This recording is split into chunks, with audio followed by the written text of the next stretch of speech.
Mark. What do you mean? He was born with it. He was born with it. He was born with it.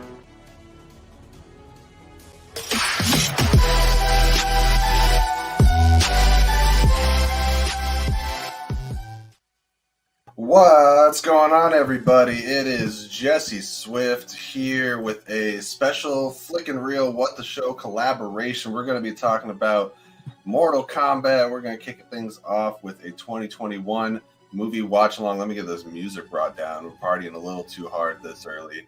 Happy 9 o'clock in the morning in some places, like over here in good old Washington. And just so you guys know ahead of time, anybody that's popping in right now, any Streamlabs donations that we get today, using this link right on top here, goes to our good friend Robert from over at Late to the Party. Awesome channel, even more awesome guy, going through a real rough time right now and could use some help with some medical expenses.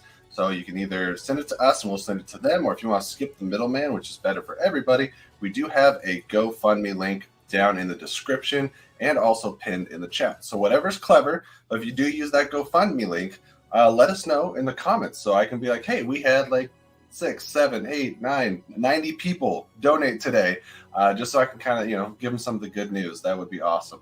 But before we get too carried away, I want to introduce my very special guest. And if I'm talking Mortal Kombat, it could only be one other person, and that is another good friend of the channel, Mr. Mike Deacon. What's going on, buddy? What's up, Jesse? Always good to see you. And we at the show also are going to be putting all of our donations, actually for the entire month, towards Robert's medical expenses.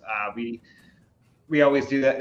That's part of our channel's MO. We always go to a worthy cause. And when we heard all the news about what was going on with Robert, there was no way we weren't going to do this. So I talked to Jesse and we came up with, hey, let's put our love together and make something completely out of love and friendship for Robert.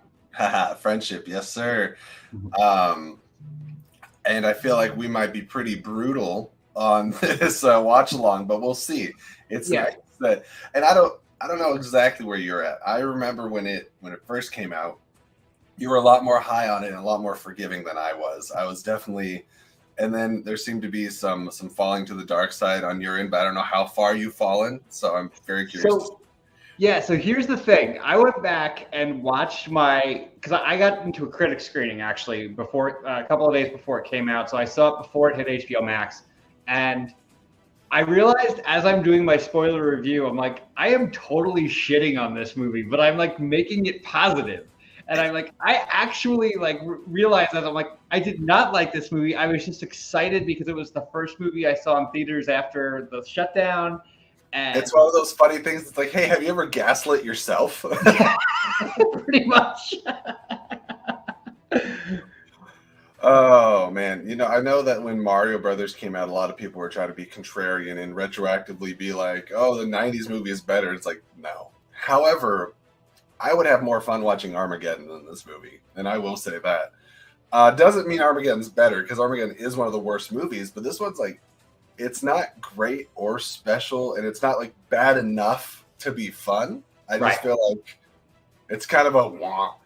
But we will. It might be fun for us to watch together. I think watching this movie, your experience is going to be very dependent on who you experience it with.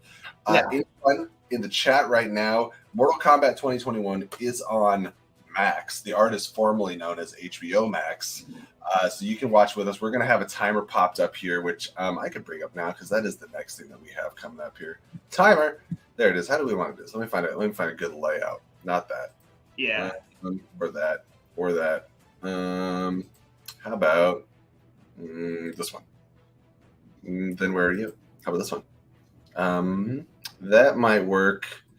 If I can drag you here. Get you. It doesn't work like that. Okay, so this is just, can your camera adjust a little bit? Let's pop it up a little bit. Yeah. That'll work. So if you want to follow along, I'm going to do my best to sync these up. It'll probably be off by a second or two since I got to pop over into another tab, but it'll be close. So if you want to hop on HBO and watch a show with us, we'll give everyone a minute or two to get into your Max or download the new app if you haven't already, because it's a whole new app. How stupid was that they made you download another app? It's so dumb. It's so unnecessary. I love all the jokes people are making about like after HBO cut its name in half. Looking at you, Peacock. Yeah. Oh, they steered into it. They actually tweeted, "We're sorry, we're not going to remove the first 3 letters from our name."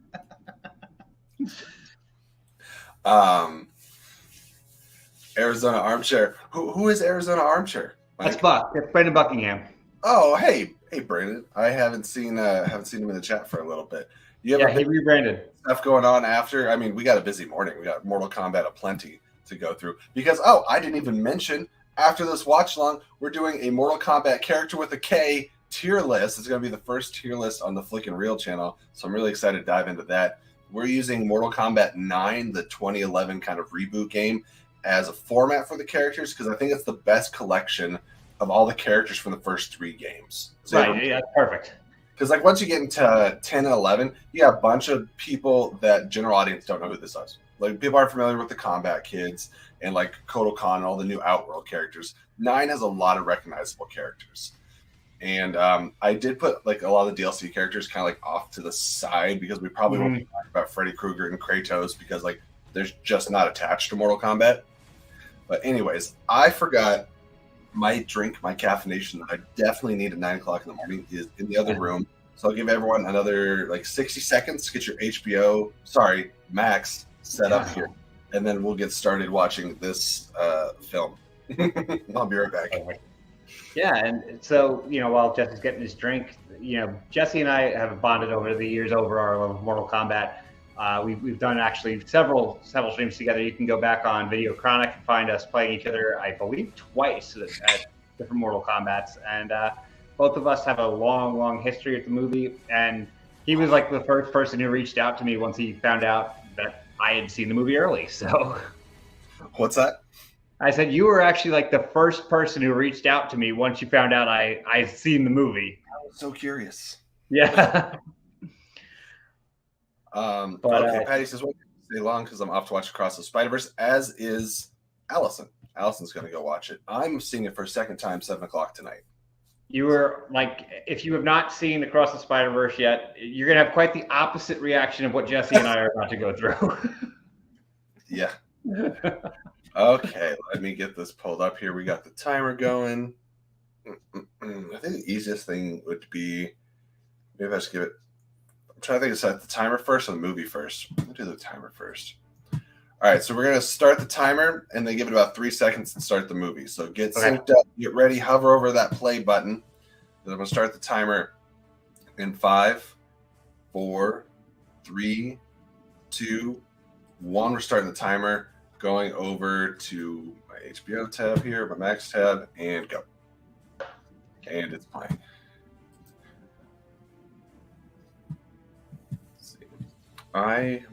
Let's see. The HBO tag lagged the tab lagged for a minute. Mine just got the WB logo up. I'm at New Line Cinema right now. Are you ahead of or behind me? I'm on New Line Cinema right now. Okay. I'm going to pause this for a second.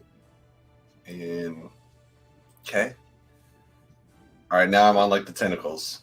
Yep, right now. All right. So then I'm just going to go and I'm going to stop the timer for about 5 seconds so I can kind of get a little closer.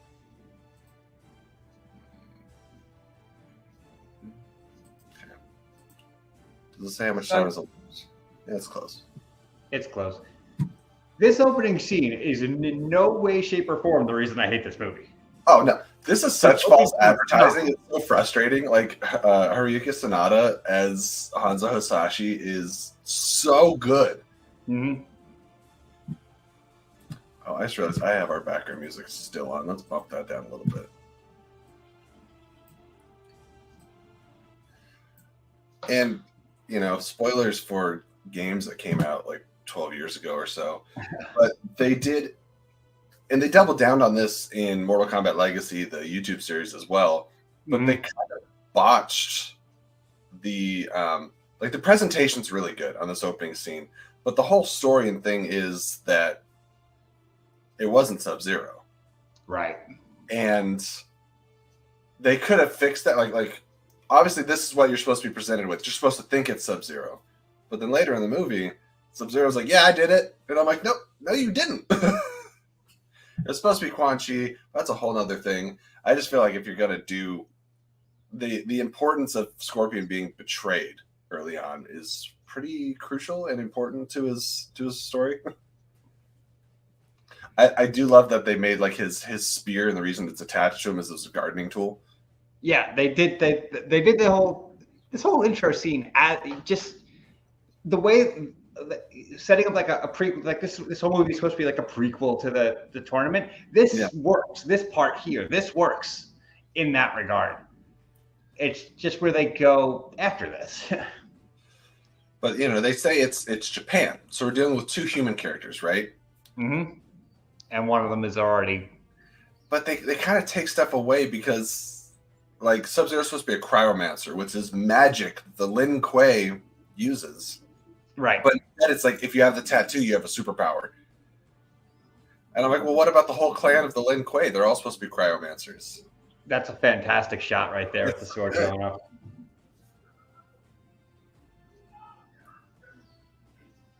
Remembering that this kid's name was Jubei got me some massive points in Nerd Chronic's Mortal Kombat quiz. Yep. I definitely missed that one. Joe Taslim as Bihan. It's really good casting. Yeah.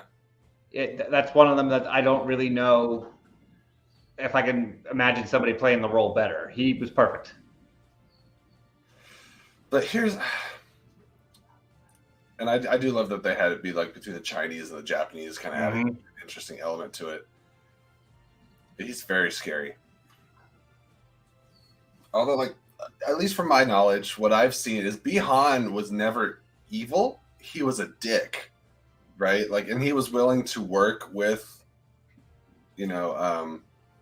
Outworld at times, but like he wasn't straight up evil, and they definitely make him like malevolent in this movie. Right. I mean, now once he's undead, spoiler alert, then he's pure evil. Well, that's where he's going to get even more. Like I think Sub-Zero and Scorpion, hands down, are the two most interesting characters in this movie. But his arc for the next one could potentially be the movie stealer, obviously. Oh yeah, I did like the effect that like the one thing. It's frostbitten when he uses it. Like, it doesn't feel great. Right. If everybody remembers, though, this whole scene up until it goes longer than in the movie than it did then, but they released the first, whatever it was, 7 minutes on YouTube ahead of time. And, watching it, everybody gets hyped, and you got this scene. And I don't know if that was like, obviously they were trying to build hype, and this did very well on HBO Max, if I'm not mistaken. Like their viewership on the box office, but it got kind of a second wind. It's actually, especially during the COVID era, it was one of the most successful drops that they had on HBO Max. Yeah, it was very big, and I saw it in the theaters, but yeah, 100%, Sean, 100%. And I watched the first scene, and my hype went through the roof after I saw it on YouTube. This felt like the pitch. Mm-hmm. Right? This scene felt like the director's pitch to sell a Mortal Kombat movie, and then it was just stumbling downhill kind of after that, with a few glimpses here and there of some light. But that's brutal. That's always frozen, but the child, yeah. And they never really give us a reason. It's like Bihan shows up, kills his wife and child, and is like, and doesn't even look like his clan, right? It's like his immediate family or whoever is at that residence. I was like, no, the Lin Kuei and Quan Chi came through and like decimated his whole village. Right.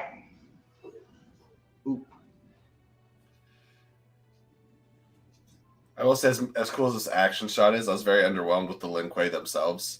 Because they don't do anything. Like, he takes them down so easy. They're cannon fodder. Yeah. They're stormtroopers, essentially. Yeah. Oh, yeah.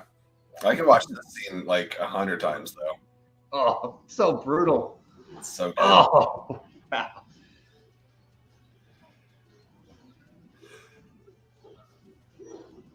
And I get that most of the other characters, obviously, you know, this scene takes place several hundred years before the crux of the story, but it would have been so cool if they had more of, you know, just this kind of origin story kind of stuff.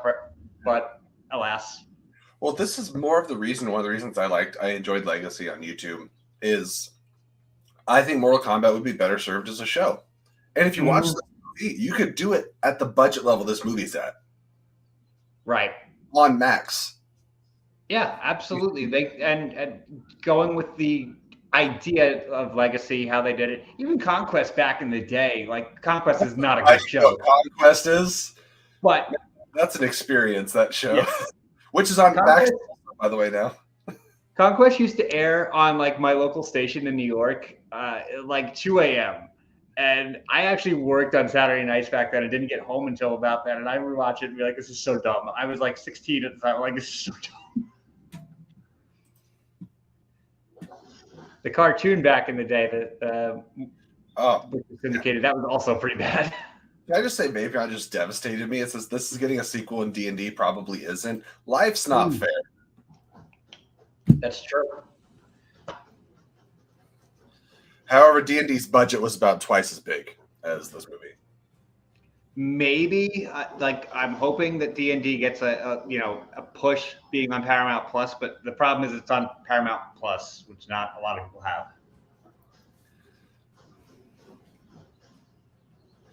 Okay, here's an interesting thing. So when you have the tattoo, right? Or not, sorry, not the tattoo, the birthmark. Yeah. It means that you have access to your Arcana, which is probably one of my top 3 things about this movie that drives me nuts. Yeah. So we are assuming that is why Bi-Han has ice powers, right? Right. Hanzo never establishes that he has powers until after he dies. What's his power supposed to be? That is a great question. Well, so they also did say, though, as the movie goes on, that something has to happen to unlock your Arcana. Like, remember, like... You have to die first. Yeah, he had to die. So for Hanzo, you have to die. For Kano, it's a fucking egg roll. So...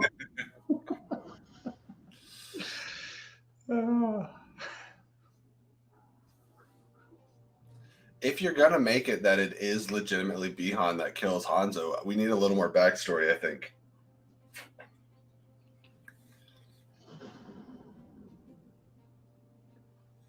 Because, like, I'm sure you remember the story in Mortal Kombat 9 when he projects the events that unfolded. Bi-Han's like, actually, that's not me.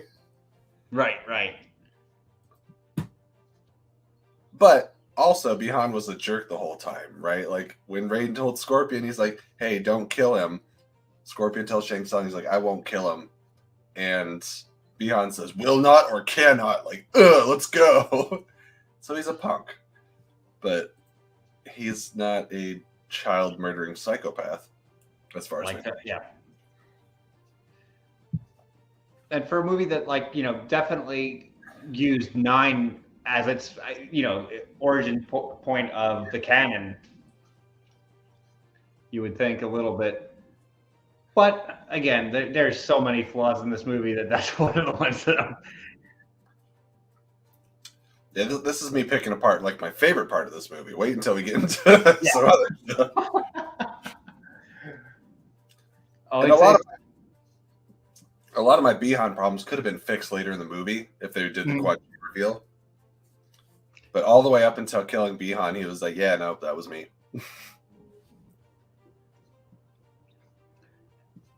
Well, we're about a minute away from the most glaring problem with the movie. Yeah. Oh, there you go. Arcana unlocked because you're dead. Yes, he's dead. Yep. So we have an explanation of why Hanzo's still around in modern day because he's like undead and sent to the Nether Realm. Which, if you're going to send him to the Nether Realm, would have been a great point to introduce Quan Chi, but that's fine. We don't know why Bi-Han's 300, 400 years old. Right. How did he? No, he's immortal, right? And we don't know why he's in Outworld. I'm like, I feel like there's giant gaps missing here. For somebody that knows a lot about Mortal Kombat, right? I would imagine it'd be more confusing for the general audience trying to pay attention. As far as absolutely. And everybody should know, like, if you play the games, obviously this is Raiden here. I have very mixed feelings about this Raiden. Me too. Obviously, he's more accurate in some ways, but he does not tell the story. I was like, Raiden should be Japanese. He's definitely going to be in the new Mortal Kombat 1, which I feel like it's the first time it's ever been clear. Because I feel like when you look at Raiden in the games, I'm like, are you Caucasian? I don't know what you are. And then in the new one, he definitely is Asian, which is great. But yeah, this actor lacked presence. Raiden's a god. Right. And I didn't feel that, like, that commanding, booming presence. Now, my both Lambert and Remar had that presence. They had something. Yeah. And this is when we get a text. Rome's on the verge of catastrophe. Should it lose one more tournament? At this point, we're like, what tournament? The savage realm of Outworld will invade, but an ancient prophecy foretells of blah, blah, blah, blah. And here he is. I feel like they were determined to upset me with Cole, because the longer the movie got on, the more like frustrated I was. And then at the end, they're like, and he's a Hasashi. And I was like, no, he's not. No. Stop it now. And if they wanted to, go ahead. Yeah, I've said since this came out, the only way they can, like, redeem putting Cole in this is they give him the Johnny Cage treatment from Annihilation in the next one. Yeah, absolutely. Or at least, yeah. I forgot what I was gonna say. If they wanted to, like, tie in and have us, like, think early, other than giving him yellow handbands, when his, like, Arcana's unlocked, it would have been cool if it was fire, and we're like, oh, family lineage, yeah. You have Liu Kang, fireballs, Scorpion, like, fire, and I just think he has the dumbest ability too. Yeah, well, it's so I become Armor Man. Yeah, and they give him Black Panther armor, and I'm like, that's really stupid.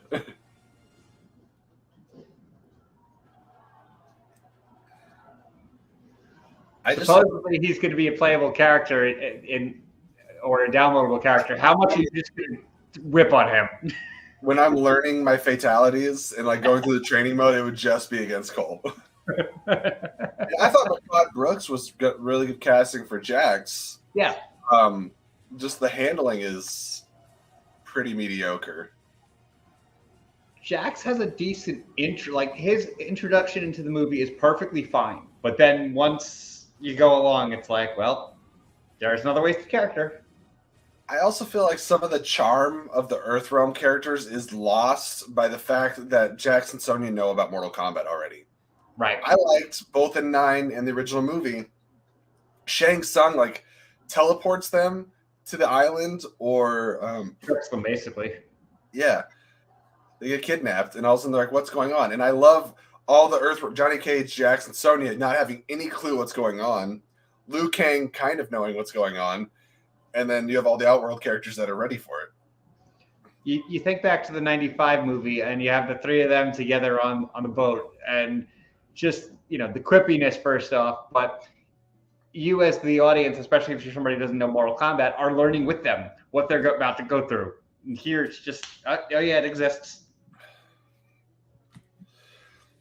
And we got a few people watching right now, so just as a reminder, one of the main purposes outside of the fun of watching some Mortal Kombat stuff is that we are collecting donations for Robert over on Late to the Party and all the medical expenses that they're currently going through right now. If you want to get caught up on that, you can go on Twitter or the GoFundMe page to keep up and donate directly, or anything that goes to our Streamlabs today will be sent directly over to Robert as well. So you have multiple options on how to get that over. Please support him. Great guy, great channel, really cool people. So we're trying to help him out. Diverticulitis is just awful. I've known people who've had it in the past, and nobody got it as bad as he had it with the amount of blood, but it is nothing to mess with.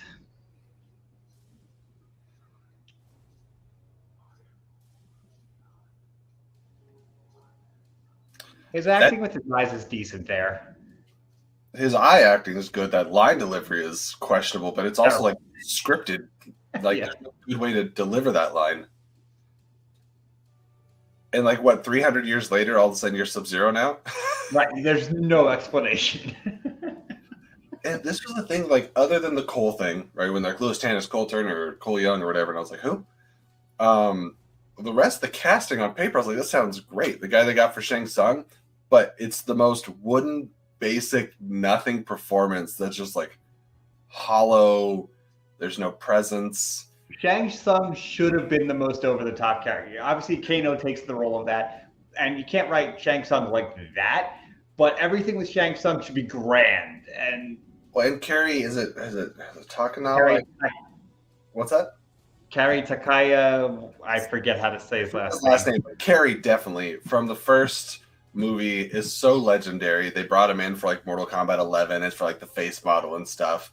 He is, if you ever play with me on Xbox, my gamer tag screen is definitely him just pointing like your soul will be mine is my his delivery, his line delivery in 95 is so just delicious. Finish him. Yeah. 95 understood that, hey, this is, you have to have a little bit of the story pushed forward, but this is also a movie about a video game that is supposed to be entertaining and fun. In 95, it was just an arcade game, right? We had nothing to go off of, and they used what they had. Mm-hmm. And I felt like this movie, 9, 10, and 11 were all in the rearview mirror by the time this movie came out. I'm like, you had the blueprint. Yep. And even so, with 9, 10, and 11 being way before this, you have the whole origin story of Mortal Kombat. There, at this point, there is so much canon to go around, and I just feel like they didn't look at almost anything. There's the basic skeleton of it. That's it. There's my favorite line. It's a birthmark. What do you mean? He was born with it.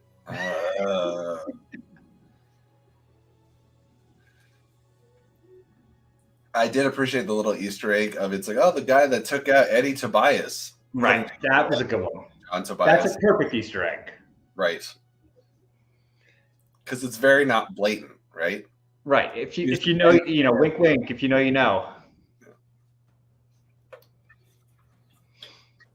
If my dad took a bite out of my vanilla ice cream cone, I would punch him in the jaw. Would you have done a split and then punched him? I'm not that flexible, but it definitely would have been like a dislocating jaw uppercut. Yeah. Okay, another cool shot coming up. There is a lot of visual instances that are well handled in this movie. Despite it having a low budget, a lot of the time the effects are not what I'm going to call out until we get to Outworld. Because Outworld looks like the worst version of the volume. There are times that Annihilation looks better than this movie, and that's saying something. That is saying something. At least Annihilation had some sets. Well, and Annihilation, like, it came out after the fact, outright said, yeah, we did a test screening of this, and the producers were like, fuck it, it's good. Like, wait, it's not done, just put it out. This one they finished. Him coming through the black smoke, though, they definitely, even though he's not dead yet, he was already feeling more like Noob Saibot than Sub-Zero. He's written more like Noob Saibot. Yeah. A lot of this movie. Like, that's dope. Yeah. That's a fantastic visual.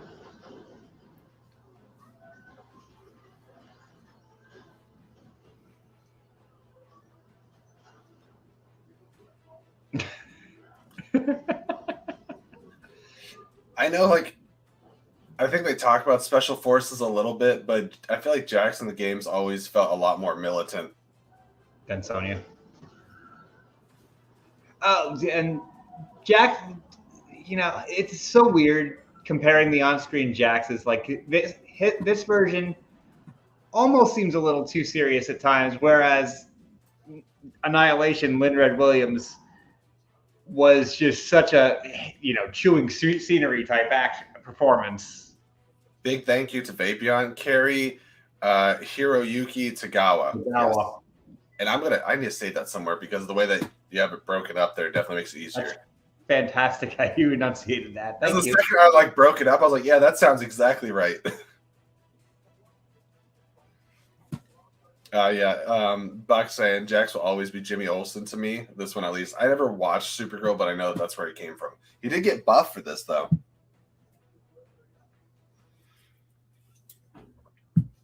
I remember out of the cast, it was Makad Brooks that was doing like the most behind the scenes hyping for this movie. Yeah, well, he was definitely the I guess the hype man. They didn't have a lot of press in terms of like going on talk shows and stuff like that. But I guess when you don't have a major star in the movie, that makes sense. I would argue they should have led with Hiroyuki Sanada. I don't know if he felt like doing press, but he's the star of the movie in my eyes. Or just I forget his name, but the Kano actor, Josh Lawson. Josh Lawson. Yeah, that whole like shadowy, like going into the mist, I'm like, that's new, bro. Yeah, that's true.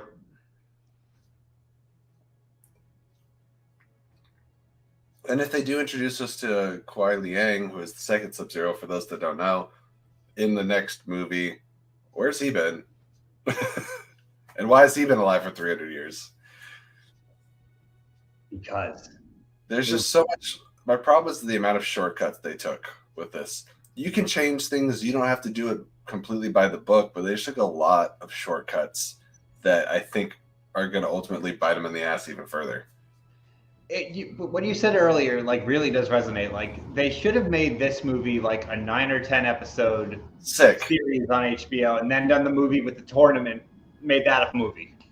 Yes, this is sick. Again, one slight issue I had with this was revealed ahead of time. It was in the trailer. Well, the trailer was really just the best of. For the most, there's like 2 or 3 moments that are highlights that are not in the trailer. They gave away almost everything. Also, your badass, I did like 6 years line or whatever, doesn't work as you're getting your ass kicked. That's true. I mean, this scene really does further. You have the first scene with Hanzo, but this really, really establishes Sub-Zero is legit. Like, Sub-Zero in so many ways is portrayed as more powerful than Shang in this movie, which I have mixed feelings about. You know, like in current canon, I guess before this game reboot, Ermac took Jax's arms. And right. I'm chill with you changing how it happened, but like I feel like they could have handled the afterwards better. Damn, that's so brutal. How did he live? But like again, this Sub-Zero is straight up evil. And I feel like that's oversimplifying the character again. I will give them that, knowing in the game that it was Ermac and how it happened. Doing it with Sub-Zero, with him freezing it, is logical for the sense of the movie. Oh, it totally works. That's one of the things I'm talking about. You can change things. Mm-hmm. Just make everything make sense in your own universe.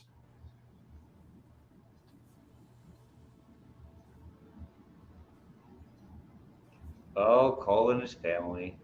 Nobody cares. Nobody cares.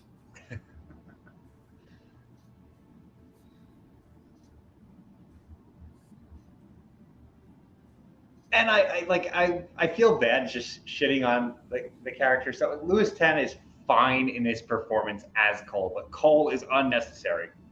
Also, Louis Tan is like, as a person, typically he's fairly comedic. They could have told me going into this, we cast Louis Tan as Johnny Cage. I would have been like, cool, all right, and then like let him be funny.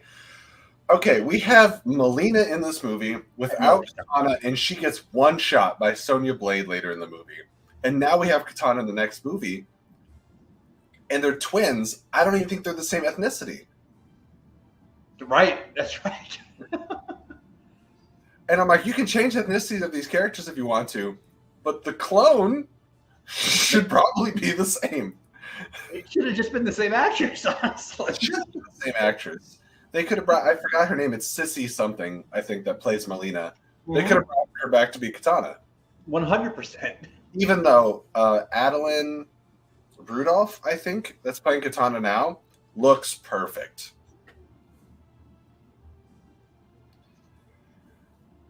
And this thing, it's like, hey, do you know how you know this is Outworld? Because the voices echo. Look at this. It's a barren, mountainous desert. There's nothing here. A big Goro statue. Once Goro appears, that's where my rants are going to start. And Goro's dead before the tournament. Yeah. By soccer dad Cole.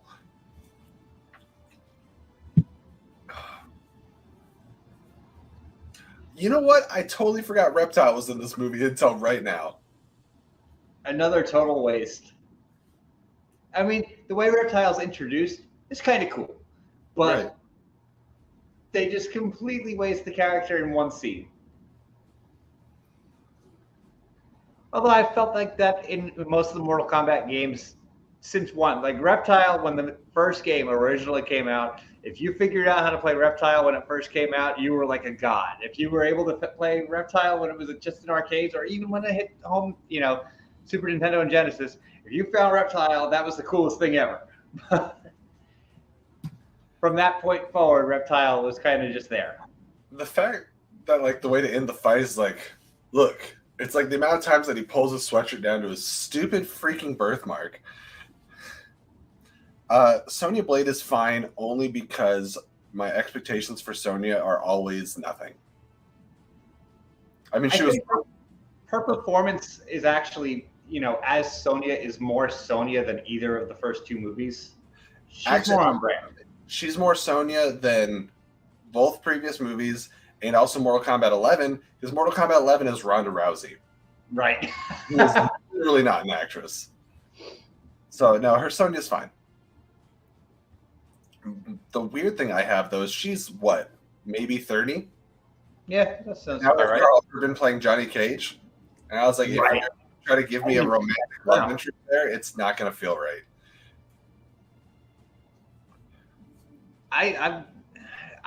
I'll wait to see, obviously, but I'm very hesitant on the Carl Urban Johnny Cage casting. I feel like if they were farther along, in which they shouldn't be, but if they're farther along, they hadn't introduced Johnny yet, and they wanted to skip straight to the combat kids, Carl Urban as Dad Cage. Yeah, there you go. But starting, I feel kind of the way I did about Ben Affleck as Batman. I think he's a really good Batman. I couldn't understand why we were starting with 45-year-old Batman. Right. They spelled it wrong, right? Doesn't he have a stupid line, or is that?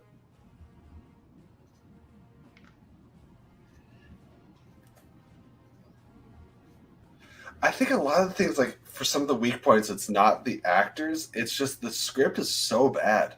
Yeah, it's a lot of this is on the script.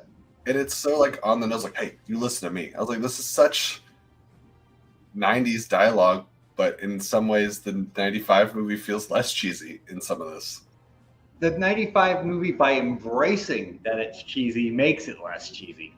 The 95 movie knows what it is. I was so bummed out. The director was saying that the tone that they were going for in this was Deadpool. And I was like, that could be good. Have some heart, have some gore, have some fun with it. But it just never reached it. Josh Lawson, to an extent, he gives the Deadpool vibe, 100%. Yeah. Nobody else. Maybe Cabal.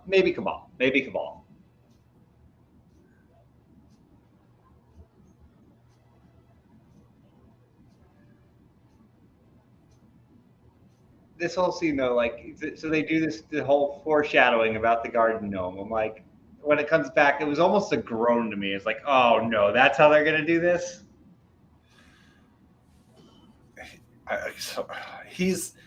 If there's anybody that could save this movie, he almost does.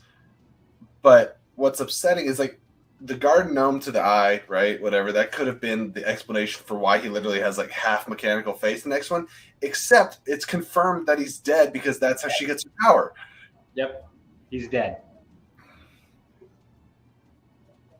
I saw my favorite meme from this movie was, did you hear that Josh Lawson broke his back? And they're like, oh yeah, from carrying the whole fucking movie.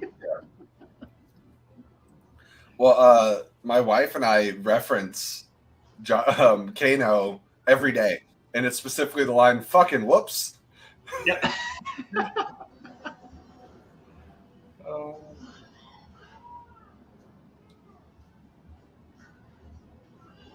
And again, the reptile reveal was in the trailer. Yeah. If you just were in the theater and that happened, you would have went crazy. But no, we knew it was coming. Yep. And I personally am more of a fan of the humanoid reptile. Same. Like, give him scales and stuff, but like here he's just lizard. Literally just a lizard. There's Monster. Yeah. nothing scary about this in the Mortal Kombat realm. In this, he's a creature. He's not a fighter, right? Right. You wouldn't have a tournament match reptile versus he's just a monster. Well, when the character came out, he was kind of like a Shang Tsung type character because originally he was basically Scorpion and Sub-Zero combined, and that He was kind of like Chameleon before they did Chameleon.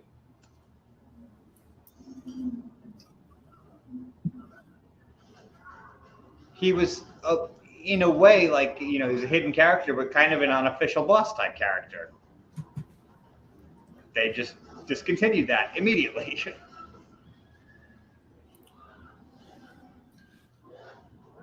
This was clever and well done, I think. The sticking a flare on him and fighting him. Mm-hmm.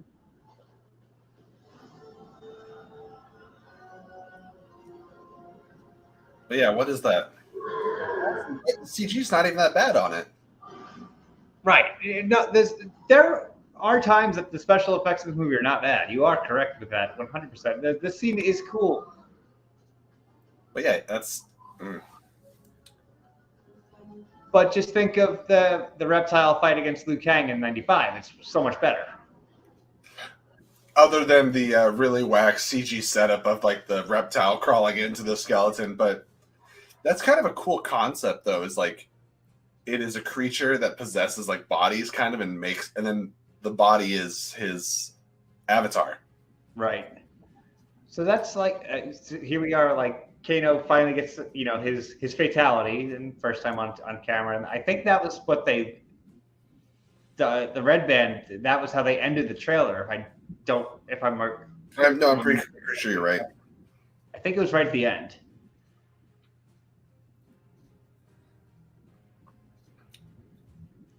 I always loved Kano for the original game because he was the easiest person to get to Reptile with because his fatality did not retire using the block button. First time I ever faced Reptile was with Kano because of that very reason.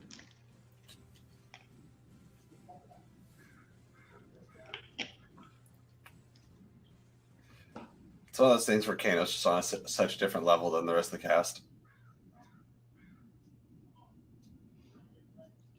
Yeah, he's. You could tell of everybody in this movie, he's the one who's having fun with his role. But again, it's so miswritten and misplaced, like what they decided to do with Kano. It's like, oh yeah, I know where Raiden's temple is. Oh yeah, I'm part of the Earthrealm Defenders until I meet up with Cabal again. And I'm like, no. Every line delivery.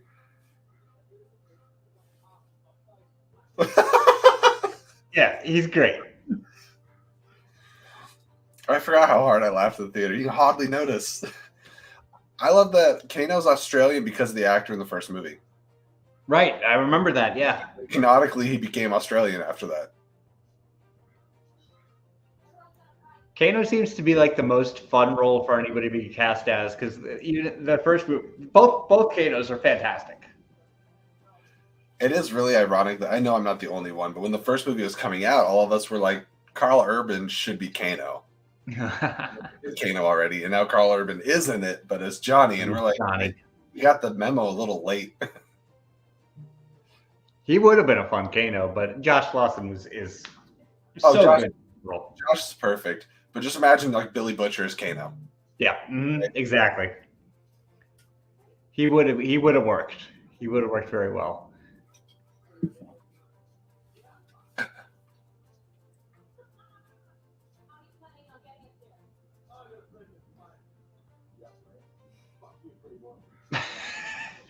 Fuck you, pretty boy.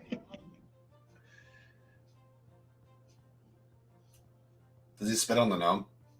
Yep. Yep.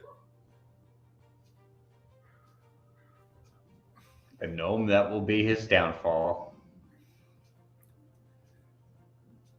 That's foreshadowing, kids.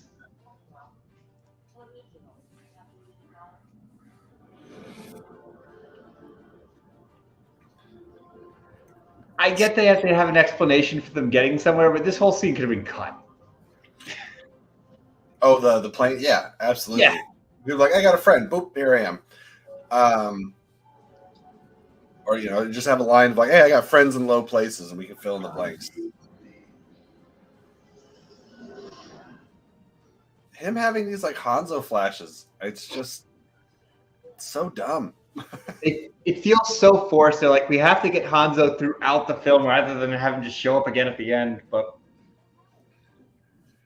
I would like if, like, the C plot take more away from Cole and have Hanzo like traversing the Nether Realm.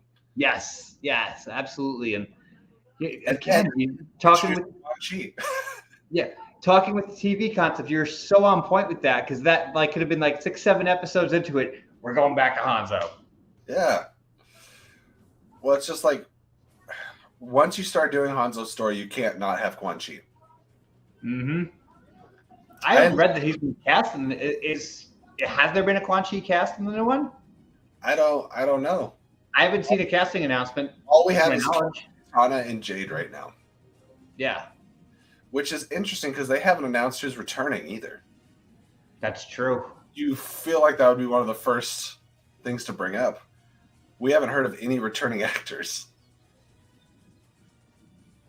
And I believe that movie is going into production soon.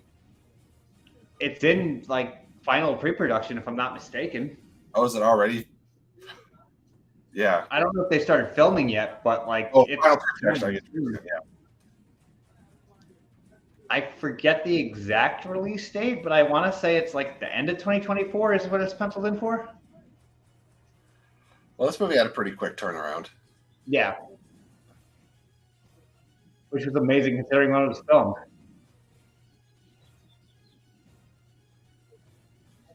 I hate the idea of it being like predetermined. It's like, oh yeah, Sonya Blade was like born with it. Or no, wait, she didn't have a tattoo or a birthmark, right? She got after she gets Kanos. Yeah, that's right. I forgot it. You could pass along the birthmark. Right, because he stole his. Yeah. It's just such a weird, lazy plot point that makes, not only is it a shortcut, but it makes like almost more questions than answered. I remember playing, I'm pretty certain it was the Video Chronic trivia on this, and I put, like, what the fuck is an Arcana? And Eric just looks at it and he's like, you just gave away an answer.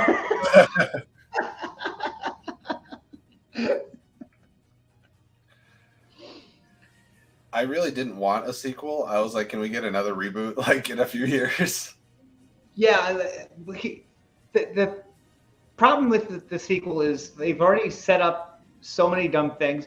Maybe they'll fix it. It's a possibility, but because they have so much of the same writing crew, I don't have faith. And director. And director, yeah. I'm going to throw out, I really like Ludi Lin as Liu Kang. Mm-hmm. I'll give him that. And I know there's a lot of people making fun of his sash flips and how often he flips the sash, and I think it's hilarious.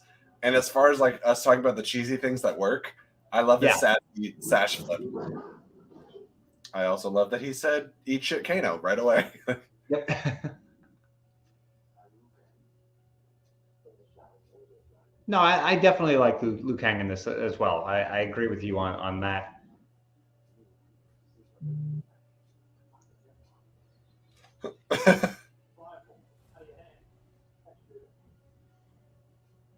Arcana.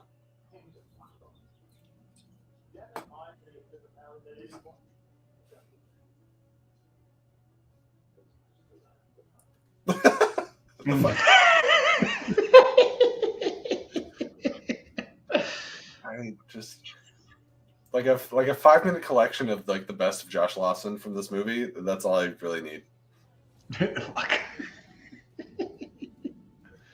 Like, how dumb did they have to be like, all right, we have one thing working in this movie, kill him. Kill him, get rid of him. And Kano's one of those guys that like you don't kill right away because like he's one of those lingering, backstabbing like pieces of shit that you need to like carry on story to story. And both movies were like, kill him right away. Both of his movie appearances, get rid of him. But in like current canon, they didn't kill him until 11. He made it through 3 games.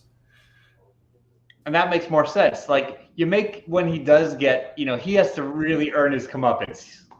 And it was so fun in 11 because you had young Kano and old Kano, right? You had both of them. You had twice the Kanos. I'd like to be able to just walk around and make fire on my hand to light things up. Be nice.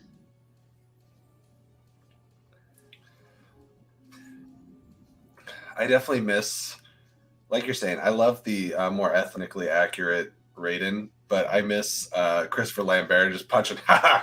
Sorry. Yeah. Like Lambert was 100% chewing scenery in that movie, and you could just tell it made it memorable. You quote the stupid shit he said. Here's the Easter eggs. I think this is Easter egg Hall, right? Yes. Great Kung Lao. Mm-hmm. It's all real. And that's I don't know. know. I need to pause that because there's some stuff. There's Goro, yeah. Shao Kahn. And that is literally his Mortal Kombat 11 costume. Like to a T.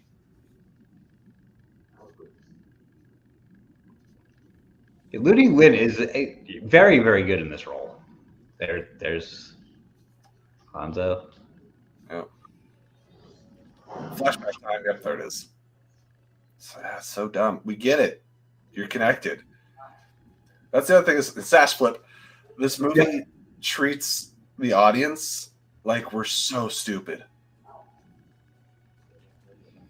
For a franchise that at the time this movie was released had been out for 28 years. That he just grabbed Shinnok's amulet. Yep.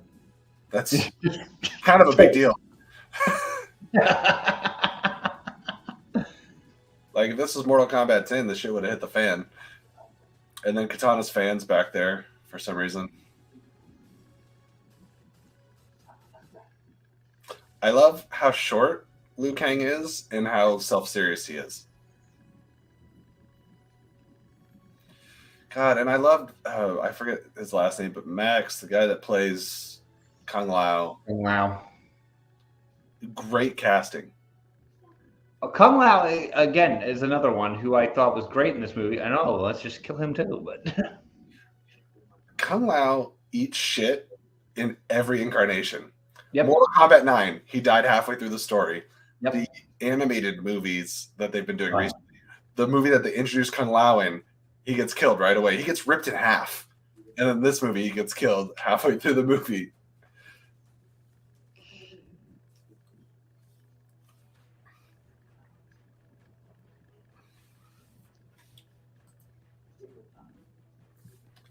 Oh, hold up well, I guess we're going to pause it, but we do have a Streamlabs that came through. Thank you very much because we are going to pass this over to Robert, but I'll get it read off here. $20 Streamlabs from Gio Ramos. Hey, buddy, thank you so much. He said, praying for a speedy recovery. I think it's awesome you guys are doing this. Keep fighting the good fight. P.S. I stand corrected on Jade and Katana, but I could have swore they threw hands at some point. Maybe they briefly should in MK2 add a little something. Yeah, that's because thank you, Gio, so much. We'll get that over to Robert. But Gio posted a video talking about Jade being a villain, and I had to comment on it because I was like, not really. Like, she turned on Katana for like a second, but then she ended up saving Katana in that same exact story, just because she was like spent so much time in Outworld. She was a little confused, but pretty much anytime she's alive, she's been a good guy. Obviously, she's a Revenant; it's different, but.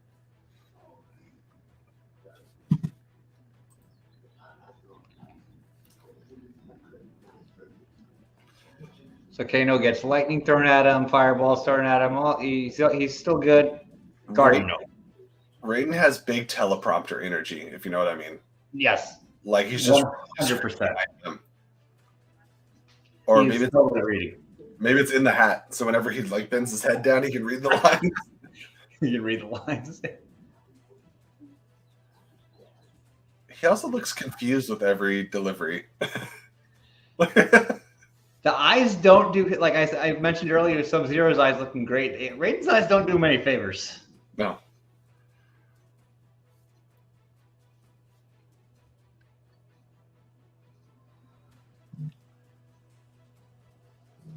It's also weird, like seeing, Liu Kang is, come to accept who he is and everything in this movie, whereas you see him in 95 where he has to, like, become himself. Right. His arc is so different. I don't mind either of them, but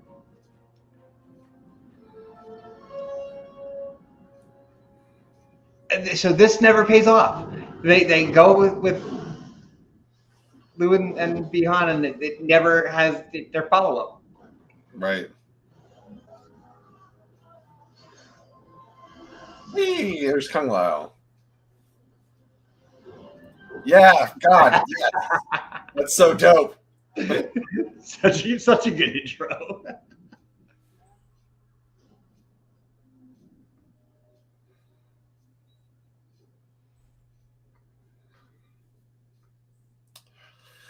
And I feel like they dialed back Melina so much. Like, it's like, oh yeah, she's got blood at the side of her face and the mouth can like split open. But I'm like, nah, dude, she's way gnarlier looking than that. No, in the games, absolutely.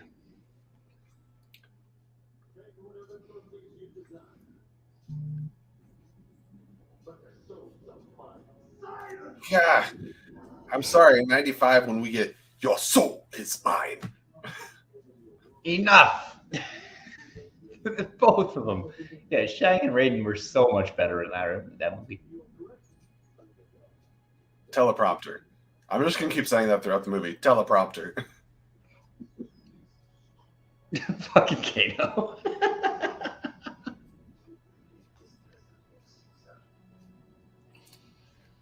I just don't feel like anyone means what they're saying. This is what the script says. This is what I say.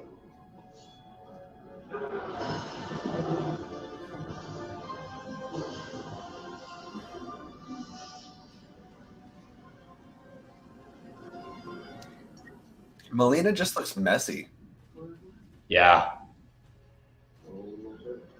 And I don't know what Shang Tsung's armor is. This weird, giant, awkward, like plate and shoulder thing. It's like they didn't know what to do with them. Not like they didn't have 11 video games to go off of. That's another thing. Like, there's like here and there's like little bits of costume design that I think kind of works, but a lot of it feels really lazy. Mm-hmm. I mean, Liu Kang, there's not really a way to screw that up. It's pretty right. easy. He's simple. Kung Lao, yeah, Kung Lao's nailed. Yeah.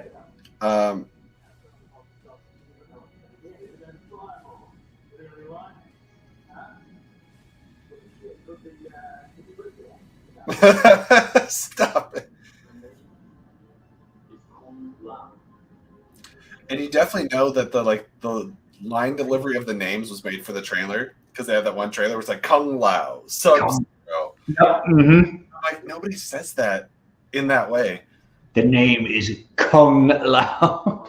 It's like Spider-Verse. It's Mom. No one my age says those words in that order. Right.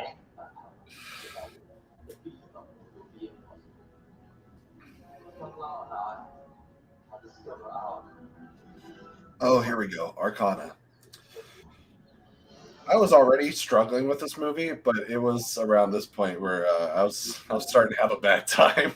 I'm pretty certain this is where like the adrenaline started to dissipate a little bit for me. Again, because like my whole first viewing was adrenaline. Oh, hang on. There it is.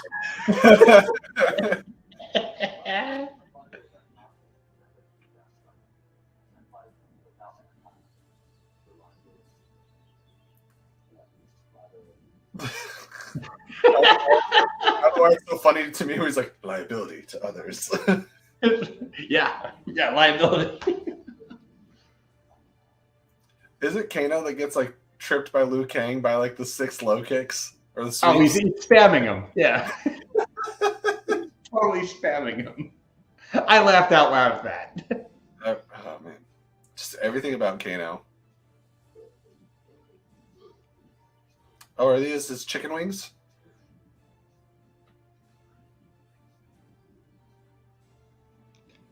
His arms look like worse than like the original Terminator.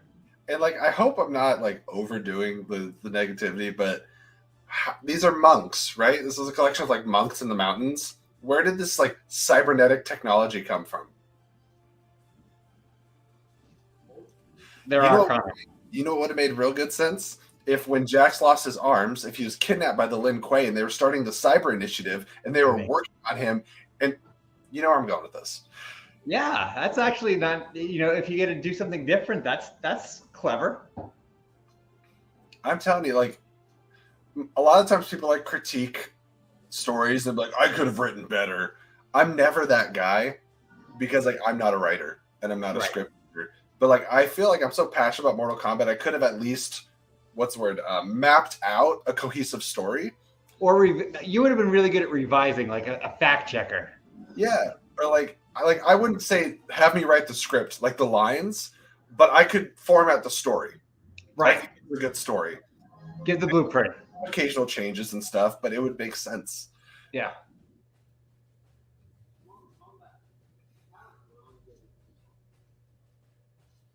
That hat looks so uncomfortable to wear. Yeah.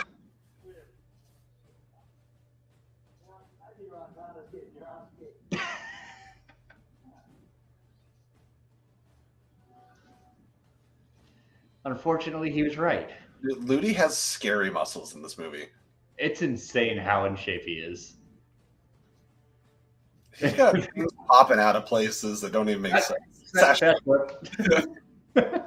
gonna watch this movie one more time and have a sash flip drinking game. Just slobber knockered in the middle of the movie. This is such an Easter egg.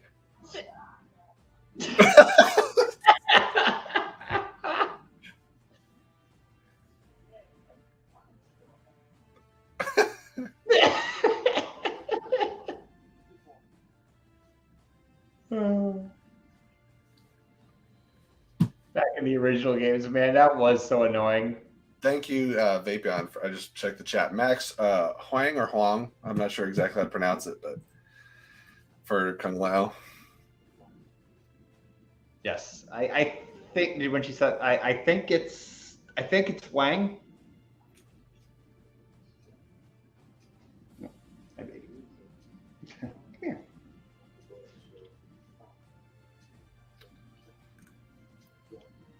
Oh, did he mention Bo Raicho?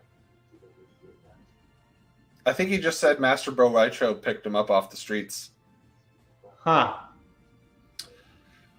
Okay, by the way, I am of the popular opinion that Jackie Chan should be Bo Raicho because he was the original Drunken Master. I like that.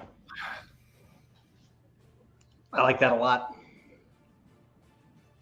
Put him in a little bit of a chunky suit. Chunky Jackie Chan. Hey, poopers.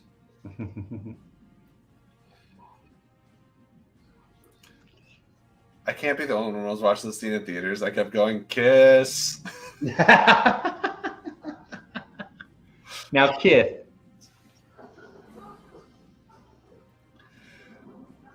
For as much, and again, if you don't play Mortal Kombat, or you're not a big fan, I feel like a lot of what we're saying seems dramatic, but there's so much imagination in those games. They're not just fighting games with gore. And there's so much lack of imagination in this movie that it makes me really sad.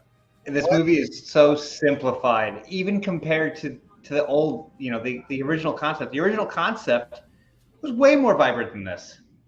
The 95 movie had a lot of sets, and like even though there's a lot of goofiness in the movie, there was effort in that movie. Right.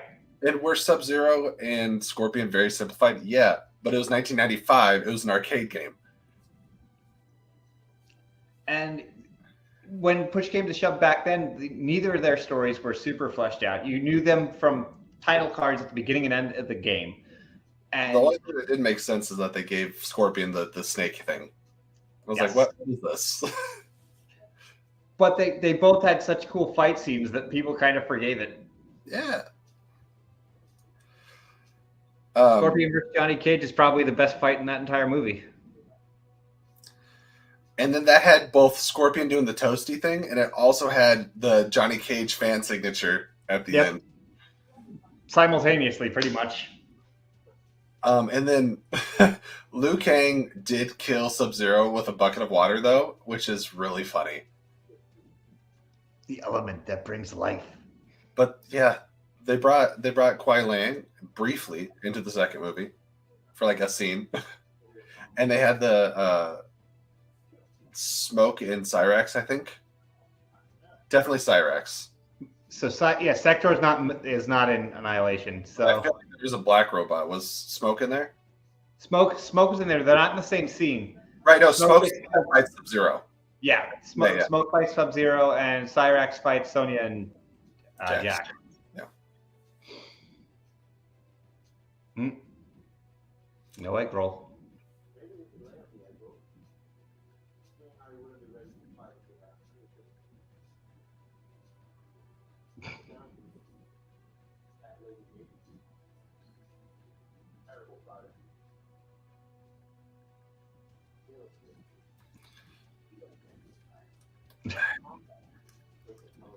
I feel like both Kung Lao and Kano made the most out of like every line that they had.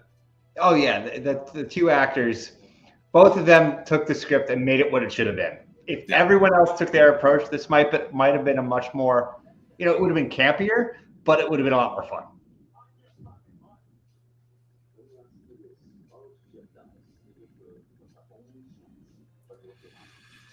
It's just the Arcana makes so much things stupid. It's like, oh, Kano has laser eyes. Why? Right. Because he did in the game. That's not how that works. You'd be better off with him just having it to begin with and not giving an explanation. I mean, it'd be one thing if the movie was like afraid to do magic or afraid to do technology, but sometimes it is and sometimes it's not. The only evidence we have of technology is Jax's arms. Jax's arms, exactly.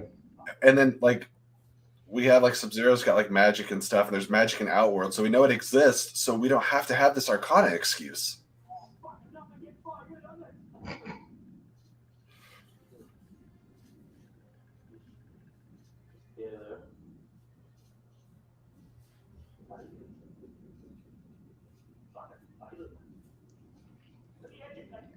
I'll give this scene credit. It got both of our attention. So. Well, I'm just waiting for Kano to do his eye thing, but yeah. We got Matt Munoz in the chat. Hey, what's going on, buddy?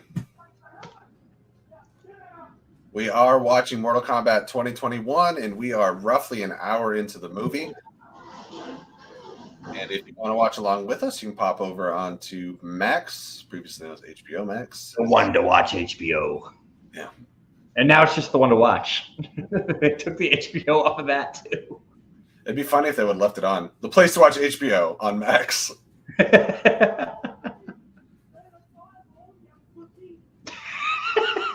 Fireball, shit, pussy.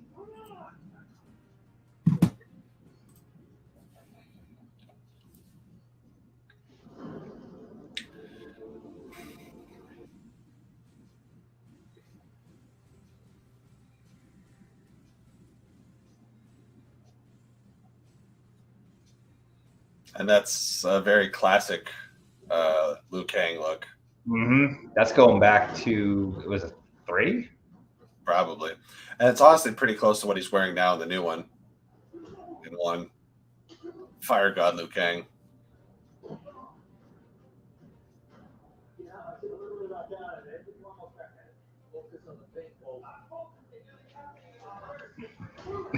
Focus on the pain. Focus on the pain.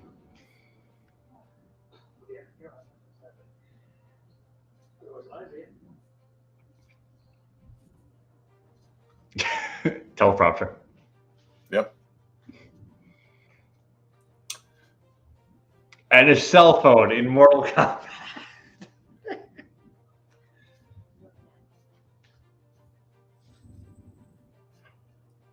I feel like this part of the movie is so nothing. I don't even know how to criticize it. It's just so bland. Could have been cut. I think Cabal's design was really cool, and he's gone. He did get to go out in a blaze of glory, though. Oh yeah. I've never complained about Cabal's role in this movie. Other than the fact we don't get to see him again. Unless part of Mortal Kombat 2 is that Quan Chi resurrects the fallen people on both sides. That's interesting. Kind of like Mortal Kombat 9. They have to cast Quan Chi right. Like that role needs to be nailed.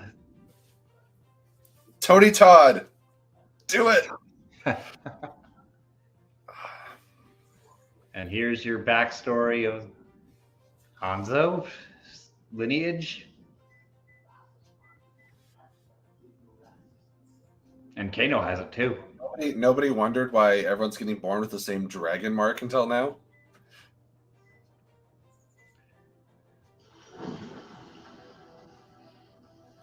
Rain just gave him all that backstory just to be like, you suck. Yeah, pretty much. You're the worst. Kano is better than you. You are a descendant of this great fighter. This has been passed down from generation to generation. And bye.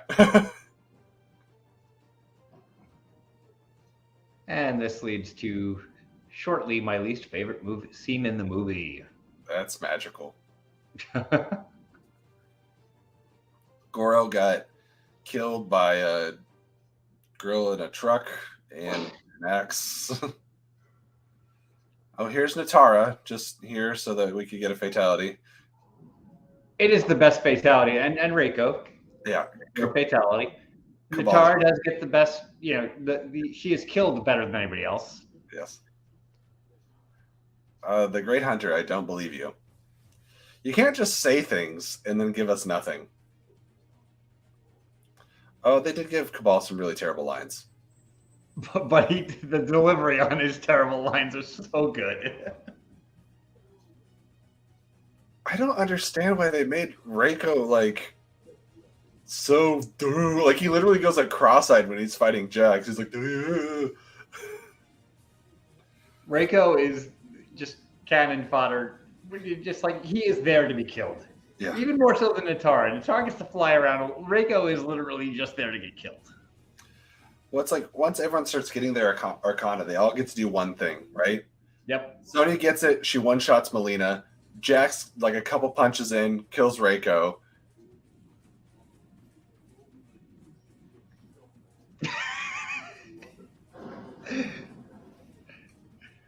Such a dumb line.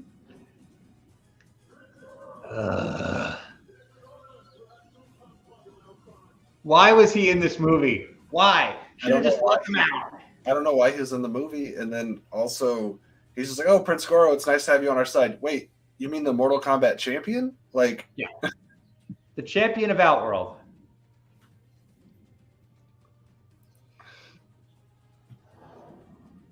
Cool intro for Cabal.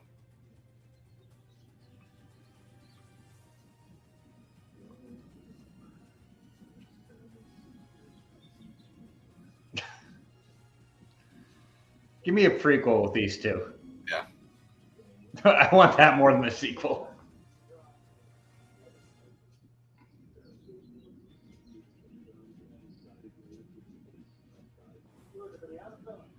His accent or voice is killing me.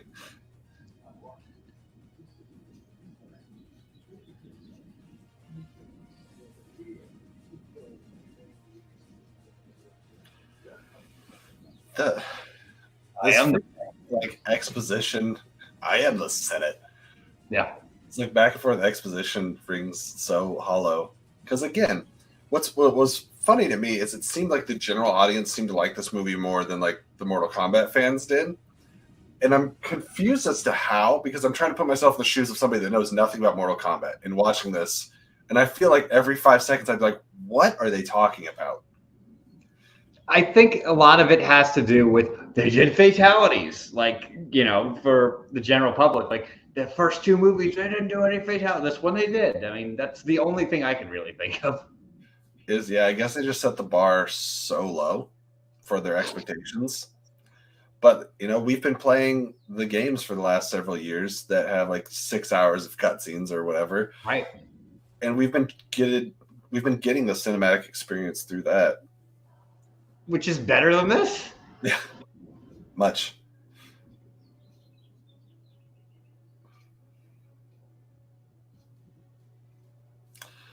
Hey, you know what Raiden wouldn't do?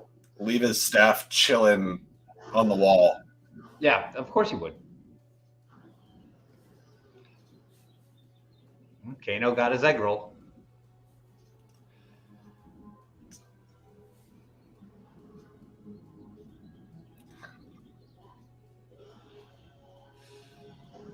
They really have no reason for Jax to be here.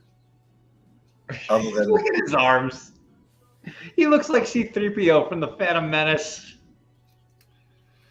They never give Sub-Zero any blue. He's just noob. Just his eyes is like the only blue.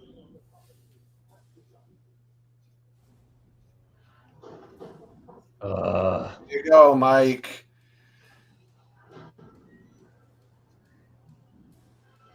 You know what they could have done? Made this Kintaro. Right, there you go. There you go. And then, like, have a post-credit scene with Goro being like, I will have vengeance for my brother or something like that. And they're not actually brothers, but I mean, if you wanted to make them brothers, I don't think anybody would care. Right. My king, Oh, you could say. Again, we're back to this. It's just like, look at my birthmark. And you have the guy who he's the champion. This is the best fighter in all worlds. And even in the 95 version, they addressed the fact that Goro was champion. And the 95 version had a very clever way of defeating him. Yeah. But at least they defeated him in the tournament. Right. The effects for Cabal are pretty cool. I've always had a big soft spot for Cabal. Cabal was so much fun to play with in the games too. So he was always one of the most fun characters. Yeah, Reiko, great. You're useful. It's weird that they made Reiko like just a dumb Shao Kahn. Essentially, the performance by, I think his name is Nathan Jones, is phenomenal. Yeah.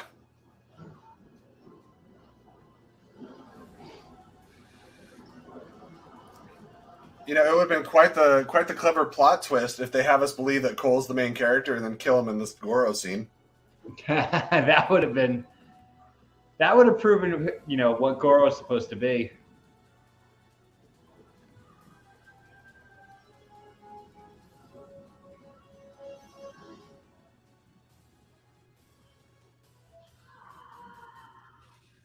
And a shot for the trailer. And her weird, like, CG-looking teeth. Yeah. She does not look Tarkatan enough.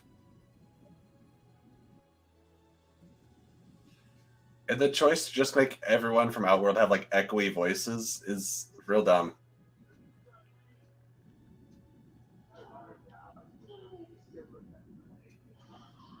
Ow.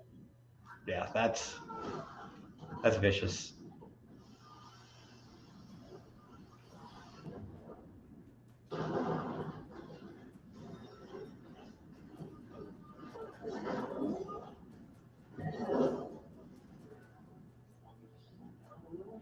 Kung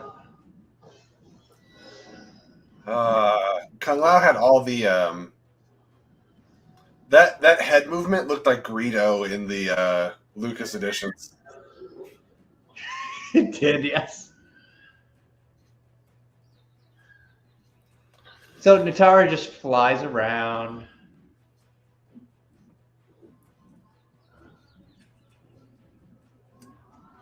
And yeah, is Natara probably the right choice for like a cannon fodder character? Probably, because nobody cares. Remember how I said Bihan had the great eye acting? Natara did not. No. And you know, even if you have her in here, you could at least make her threatening, right? She doesn't accomplish anything. Him riding her into the hilarious.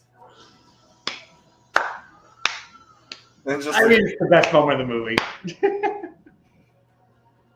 It was also like one of the first clips they released, other than like the intro. Yeah, it is. It by far that right there was like I went from going like this, and then a minute later, Shang Tsung kills Kung Lao, and I was like, yeah. I had a brief moment where I was having a good time. And all I kept thinking in the theater is like, they are not going to just kill off Goro. They are not going to just kill. Oh, they did it. I did. Sorry, I couldn't hear. I got loud combat. Love you. And Goro. Not suburban mom with the axe. Yeah, exactly.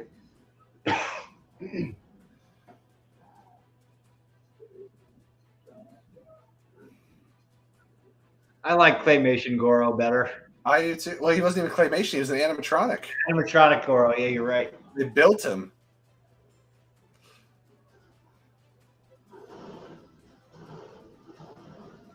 Him sitting there talking to Kano when Kano's eating the turkey leg is such a phenomenal scene in that movie.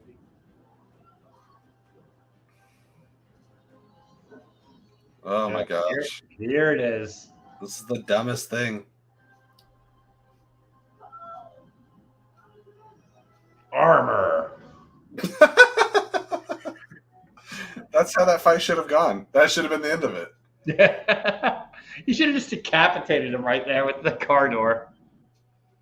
His head's not protected.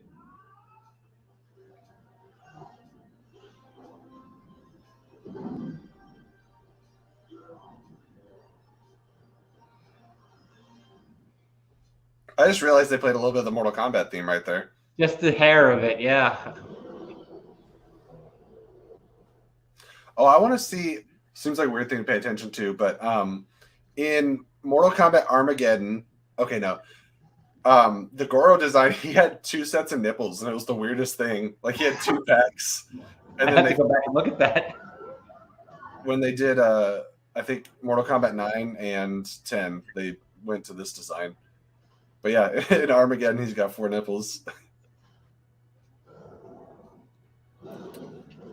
Hit him with your uppercut, Dad.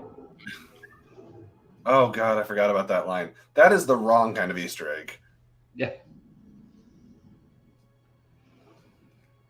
Jax got a good, quick little uppercut on Sub-Zero while they were fighting, and it was brief, but I was like, oh, haha. Right. His power doesn't even make sense. What is his power? Armor and random, like, whatever those things are called?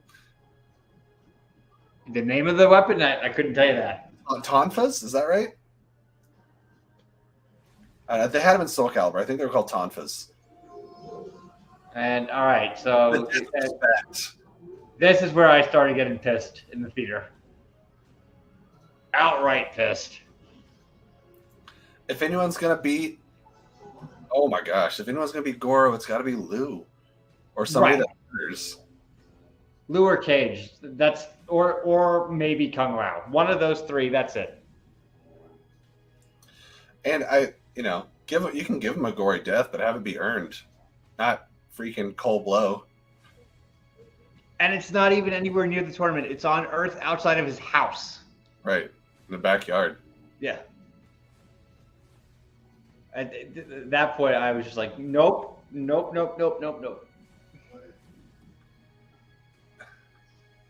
I want to lift Walk off, my friend. Oh, here's your magic middle arms. I don't understand how that's like deserving. It's just like, oh, you want to save your friend. That's enough. It's not even like a sacrifice. It's just I can't lift up this thing. Well, you should be able to. So, And his arcana is better technology.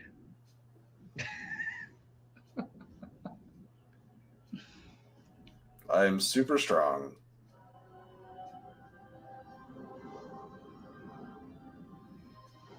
Okay. And the music's way too dramatic for it too. Yeah. You need Annihilation Jack. Yeah, that's what I'm talking about right there. In Annihilation, weren't they just like plates on his arms? Like it wasn't even like replacement arms. Because at the end they get ripped off of him. Yeah. And I was like, I think you completely misunderstood what those are.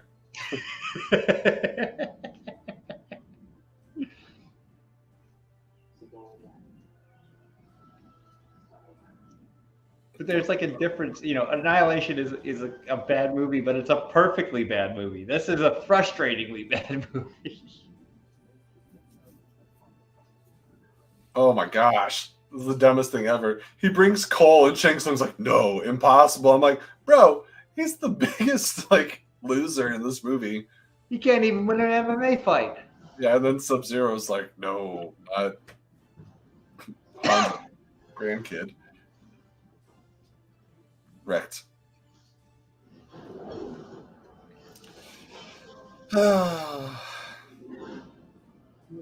This is so upsetting. And it's not just that Kung Lao died, it's how he died by like, teleprompter 2 killed him. Yeah.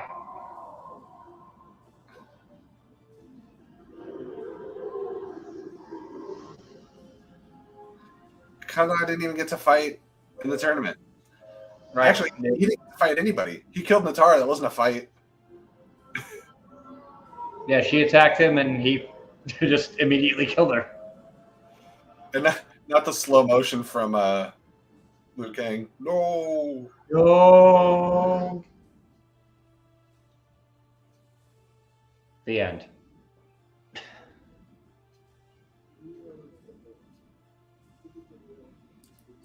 We couldn't afford another set.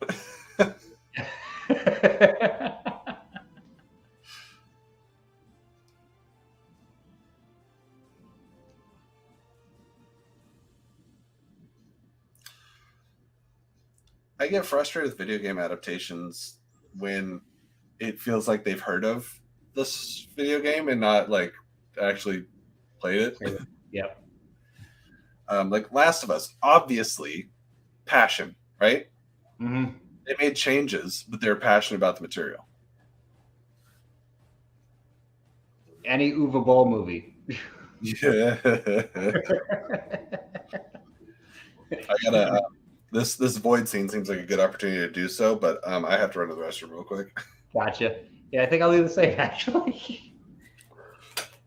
We got good television going here.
right, I'm back.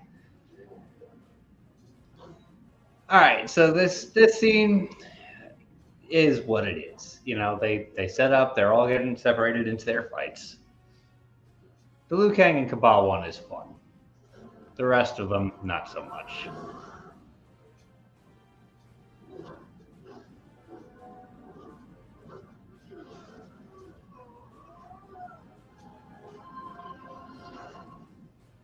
And now Melina randomly getting in there with Cole.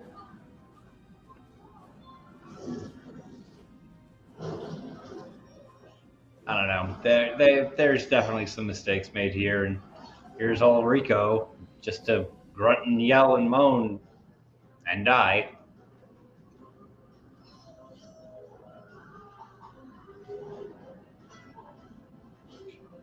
The facial expressions on Rico are just meme-worthy. 100% meme-worthy.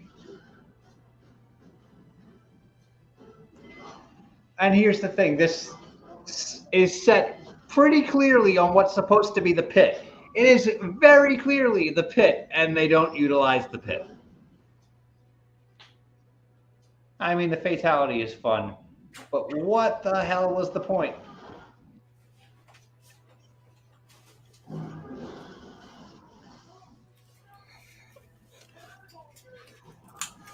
Okay, I can't help but feel like the reason that they keep teleporting to these different places is to save on sets. It could be. I was just going to say about sets, though. They literally just had Jax and Reiko fighting on what is clearly the pit, too. Right. And for no reason. Yeah. You can tell how influential, like, you know, we keep making reference to how much more we enjoy 95, but they keep going back to the theme from 95, and then, you know, the games are still making references. I feel like this movie is largely going to be lost and forgotten because there's nothing. That's exactly. And I always say that when it comes to a movie, I don't mind it like a hilariously bad movie or something like that. Yeah. The worst kind of movie for me is something that I'm going to forget. And like I said, there's a Kano line because of the delivery that we keep reusing. But other than that, you can really forget about stuff like this. The Kung Lao fatality, right? That's memorable.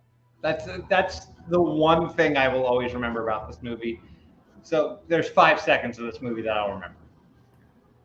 That puts it in the same category as Drill Bit Taylor. Wow. Yeah.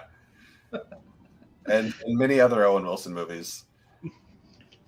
And is that 5 seconds the this is my wing and you're under it? No. He's 18. The roundhouse kicks in the face of the kid.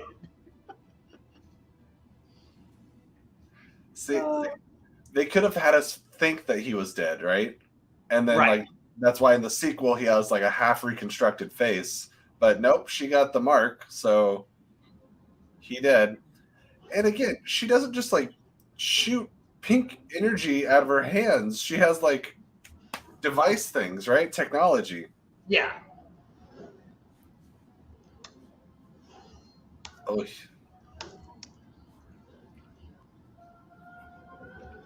Oh, and we're back to the theme again. And bicycle kick.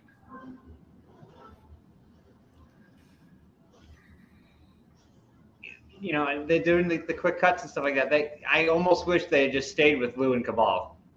Yeah. And This is cool. Am I upset that Cabal's dead already? I am. But if he's gonna go out, is this how you do it? Yeah. Yeah. I don't know why they did the wings. I know that's a weird thing to focus on, but Liu Kang's dragon never had wings. It's like more serpenty. Okay. Oh my god. Yeah, here we go. That delivery is so terrible. Like it's like fatality for Kung Lao. Yeah, for Kung Lao is. This is what she should look like 24/7. It being like some kind of reveal. That's why she has the mask, right? In the games, yeah, absolutely. They should have let her have a mask on the whole time, and then for the general audience that doesn't know, have it fall down during the fight, and then you see like, rah. One shot kill.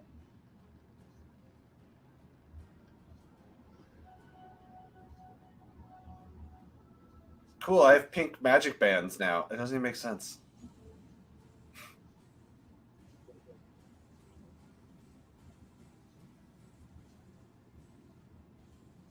Mm.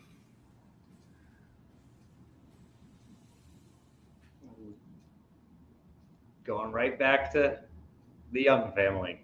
And that, gosh, Lord. Sigh. I like the aspect of making Sub-Zero like almost like a horror movie at I was times. gonna say he's like the Spectre, but you should have saved that for Noob.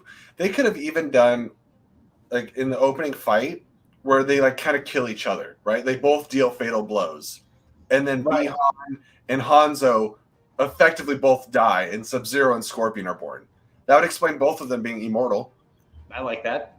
and that would explain why he's an undead monster dude or a shadow figure.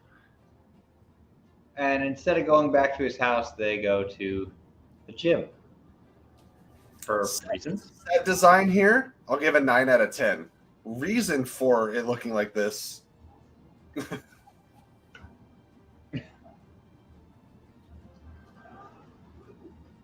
It's literally like I didn't think I could hate the Cole character worse, but when it's like, oh, he is a descendant of Scorpion, I was like, you are dishonoring one of the best characters in Mortal Kombat.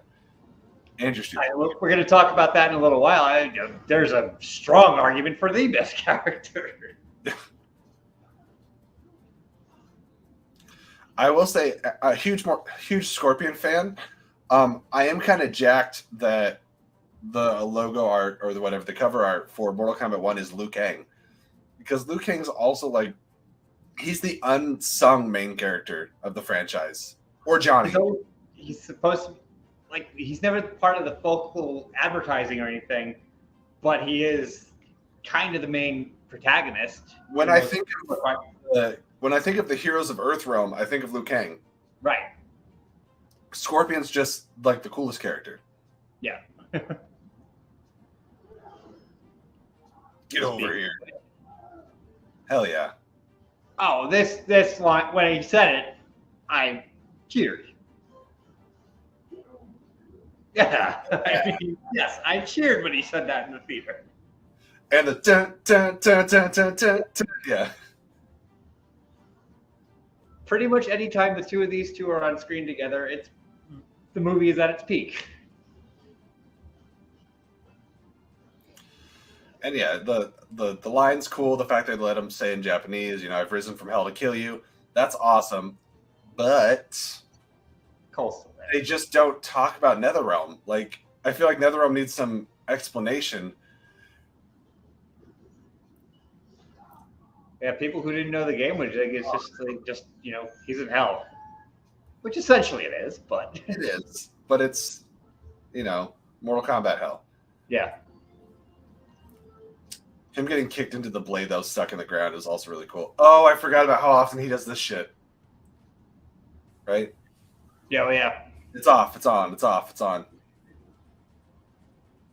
Dude, he knew who you were before you took your mask off.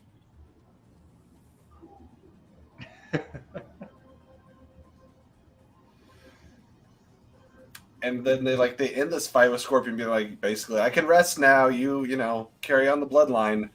And I'm like, are you done with Scorpion? Are you going to do a second Mortal Kombat movie and not have Scorpion? Like, even in Annihilation, Scorpion comes back with no explanation. This was cool. Yes. Isn't it an Annihilation when he grabs one of them and jumps through the portal and goes, suckers! See? Hilariously bad. Yes, exactly. More fun to watch. Annihilation has gotten more and more fun to watch. Like, every time you watch it, you find something even more ridiculous than you saw the first time. Joe Taslim's eye acting, as you said, is so good in this movie. He's great. It's so sadistic.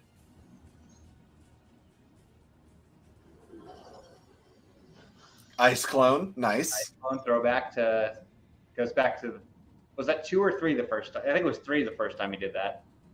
Probably. I want to say it's 3. It might be 2, but I think it's 3. I think that move is a little advanced for some of the early games. It's definitely not one.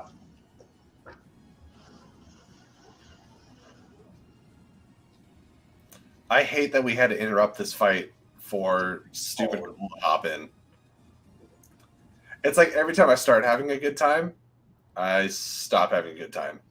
For the Shirai Ryu, Cole has no idea what that means. Cole, we also don't know if Cole knows Japanese. Yeah, no. Like, I understand it might be in his blood, but that doesn't mean he speaks the language if no one in his family is, like, currently from the country. If you have multiple generations, like, born in America, that doesn't mean you know Japanese. Yeah. And now he really looks like Noob Saibot. Yeah, I think this was intentional. Yeah.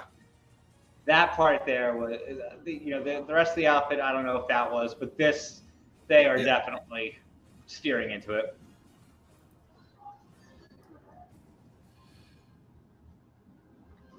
You're not worthy.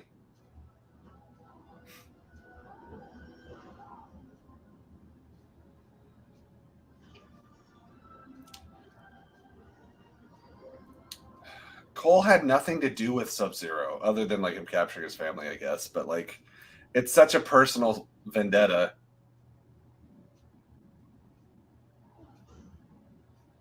Cage match. Sub-Zero is such a, he's like, I know I'm fucked, but I am still coming at you. Yeah.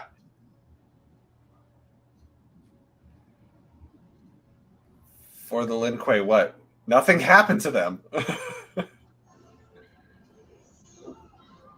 Okay. I will give Cole the redirecting the spear was kind of cool. Nice. Oh.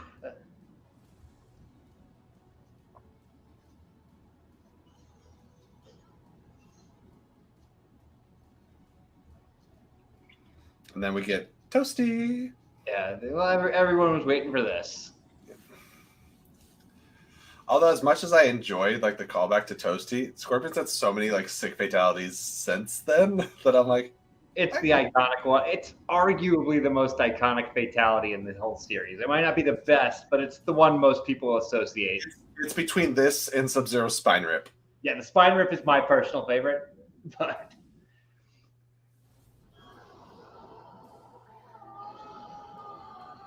And we get a little bit of the skull face. Mm-hmm. And back on. Off on. Off on. And Bihan kind of looks like the Darth Vader when he pulls off the helmet in Return of the Jedi. Oh, then they have this whole bonding moment that I hate. Dude, you just took it off. Dude, I have no idea what you're saying. I kind of wish you said that or something like my bloodline. So if you're telling me we're losing Scorpion and getting more Cole, that's a double loss. Yeah, 100%. I don't see any scenario that they don't at least bring Scorpion back for a cameo. Take care of my bloodline. The point was supposed to be that he didn't have a bloodline anymore. Right. And that and he gets resurrected down the road so that he can create the Shirai Ryu.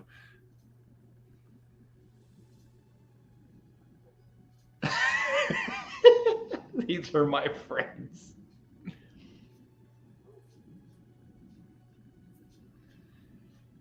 That was a way too casual reaction to somebody. Well, I guess they did just see these two fight.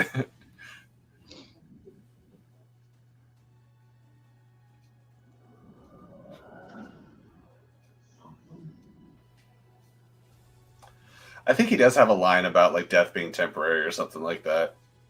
No, because they show him, essentially resurrecting both Sub-Zero and Goro. Yeah. Which again isn't Shang Tsung's role. That's Quan Chi. Yeah. Shang Tsung collects souls.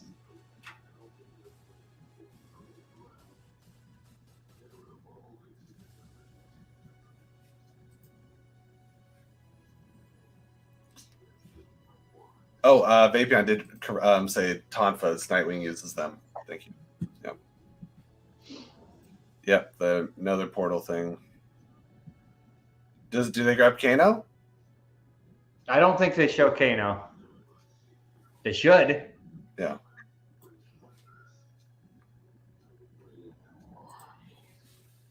You know, that means Tarkatans. Mm-hmm. I would love to see Baraka. It's like basically at this point, Baraka needs to either be completely brain dead or the smartest person in the movie.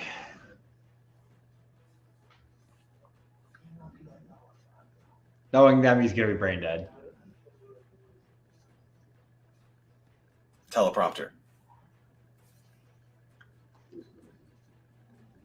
Johnny Cage, for some reason.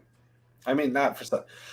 Okay, I like that Johnny Cage was almost like an accident. It felt like he could fight. He had the soul of a warrior or whatever. But them going out and seeking Johnny Cage out doesn't feel right. Doesn't feel right. Yeah, Johnny Cage is 100%. He winds up in the situation, fish out of water, but it's like, oh, gather the Earth's best warriors. We got to go find like 50-year-old Carl Urban.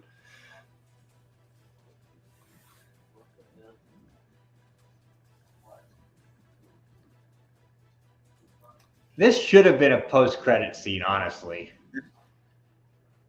It should have been. And fade to black. I mean, it's fade to credits, but fade to black, it should be It's here. really ironic that Cole, the person that whole movie we wish was Johnny Cage, is the one's like, oh, we got to go find Johnny Cage. You could have started with him. All right, well, that's the end of that. I like that. It's like, hey, would you rather watch Mortal Kombat Legacy? Like Legacy, Hellboy, Godzilla vs. Kong, and Dragon Ball showed up on mine. Yeah, they're kind of all on the same par.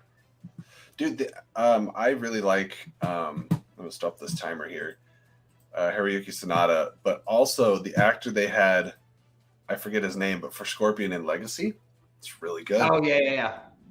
Yeah, there's a lot of really good stuff. All right, for those of you here, thank you so much for joining us on the watch along for Mortal Kombat 2021. We're going to get into our next segment here. Let me double check the Streamlabs. I haven't checked it out for a minute, see if we got anything new. Not at the moment, but just a reminder for those of you watching, if you want to either donate to the Streamlabs up here, we will be sending it over to Robert and Vanessa at Late to the Party. Make sure all proceeds go towards the medical bills and the struggles that they're facing right now and support them in any way that we can. There's also a direct GoFundMe link pinned in the chat, and it's also in the description if you want to donate directly and skip us as the middleman. Doesn't hurt my feelings any. It's all going in the same place regardless. Yeah, it's all going the same place. So I guess before we hop into the character tier list, which I think is going to be a ton of fun, let me take this off of here. I want to know, revisiting the movie, what are your thoughts? Opinion has not changed much. Again, there are moments, there are parts of this movie that I like a lot, but as a whole, it's not good. It's not great. It's just it's hard. Like if this movie came out sometime shortly after like the arcade games or something, I'd give it a little bit of a pass because we didn't have anything to work with. But we've just been getting such good stories for Mortal Kombat for a while that it felt very out of touch. 100%. If they were able to make the 95 movie rated R and you added like the fatalities from this into 95, you'd have an arguable like super faithful movie. What this did, it made the faithfulness and its violence away from the story. Exactly. This was style over substance. Mm-hmm. And even though there's definitely some misses in 95, again, we're talking about set design. Outworld, or actually, we briefly went to Outworld in 95. We were mostly on Shang's Island, I think. Right. But that fight, the final fight, is in Outworld. And the fight with Reptile and stuff. They go through a portal and they end up in Outworld, right? If I remember correctly. Okay. That's correct. And it seems like a place, right? And then even as bad as Armageddon, or not Armageddon, Annihilation.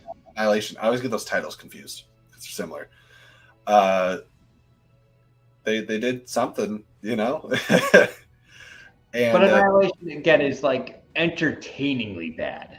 yeah, and Shiva was in it. It was terrible, but it was a person. They just gave her extra arms, you know. She looked a little silly, but it looked better than the CG Goro. A cage fell on her. Yeah.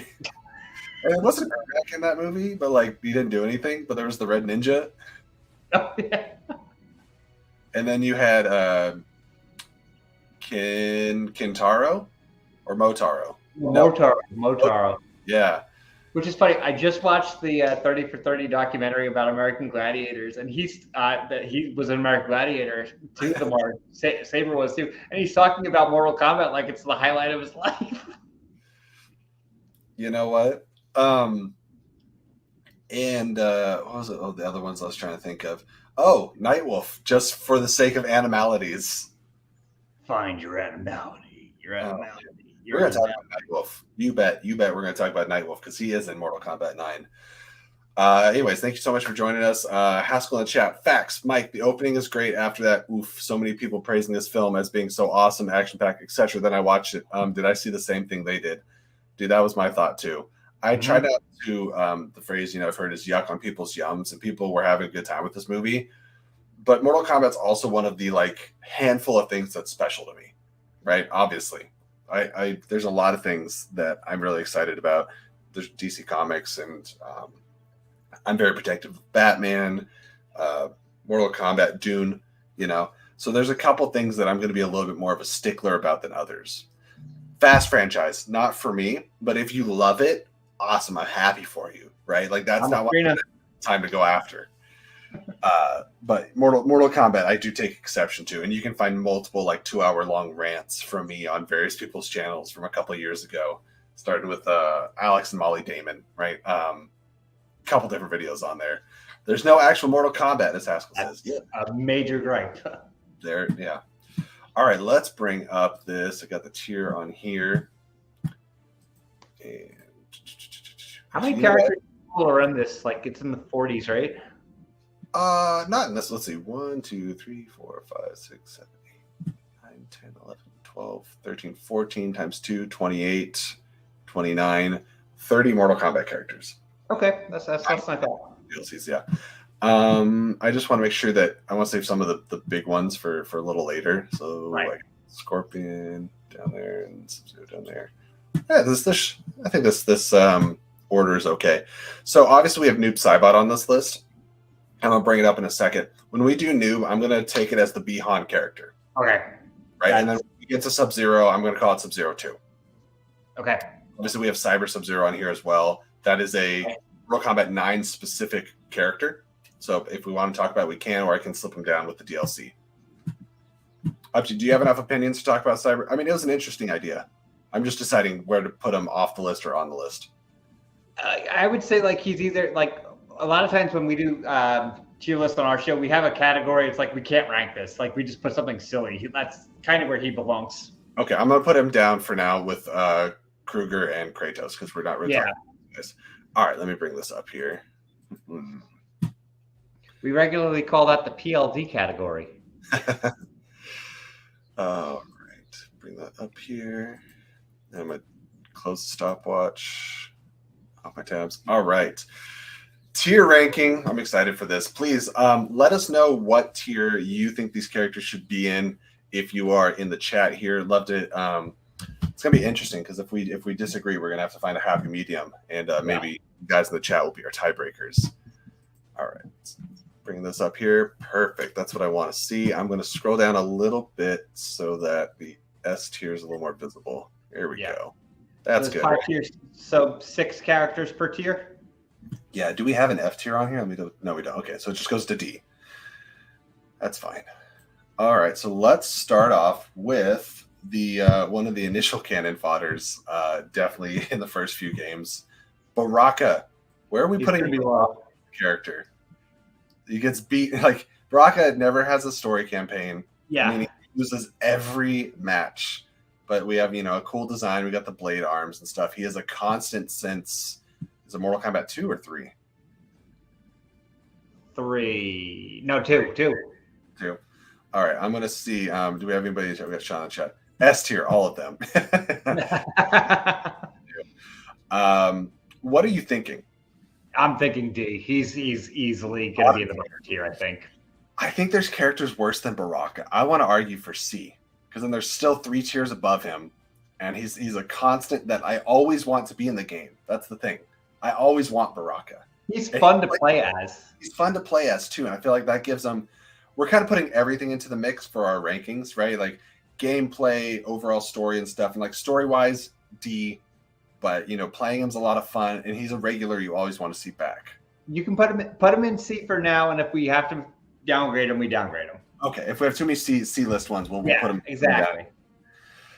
Cyrax initially I would put lower, but they give him such an interesting like story background, at least in 9, that makes him a little bit higher. Now, since 9, they haven't really done anything with him, so maybe not super high.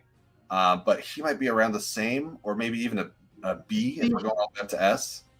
C sounds about right for me. In terms, it's going to be a little similar to Baraka, but I put him above Baraka from a storyline perspective. Total fun character to play as. I always loved playing as Cyrax. So yeah, for now, put him in C. Okay, we'll put him in C. We can adjust as need be. Okay, I'm starting to see a pattern of like, wait, is there going to be a lot of C characters? We're bringing up Ermac. Conceptually, awesome. Gameplay, awesome. Story, just about non-existent. Yeah. So, I don't know. I'd say put him in D. I don't think he's going to go. I feel like looking at what I'm looking at, there's too many characters who I want in the higher rankings. He's probably a D. Probably a D. Okay, understandable. He looks cool. He always looks cool, though. It's great design.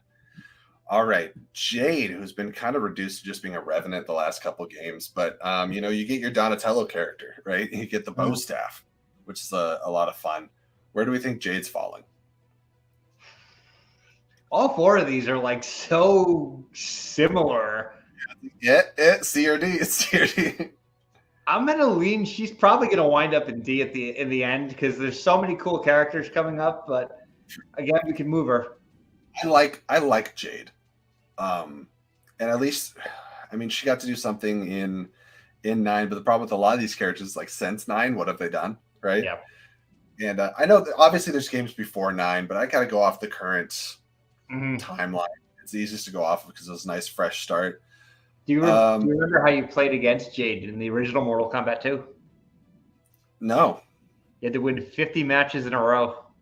Oh wow. Let's see. We can put. I like Jade more than Baraka. Is the thing. I'm fine. Like right now with these 4, I think I like Cyrax the most of them, but the other 3 are kind of like clustered together. So let's do this. How do you feel about that? That's cool. Okay. All right. Jax. We just got some. Jax is probably a solid B for me. Yeah, no argument there. I think he's a B character. He's got a good story. He's a constant. We've got to see him die, become a revenant, come back, have a combat kid, right? And have a great relationship with Jackie Briggs and stuff. Nice, solid character. Not my favorite, but one you always want to see back. Yeah, a staple character. I mean, do we even have to, right? Like, Johnny Cage is the best character, arguably, one of. When it comes to actual character, the word character, like in terms of the way they are developed throughout the story of the entire franchise, he's S tier. No questions asked.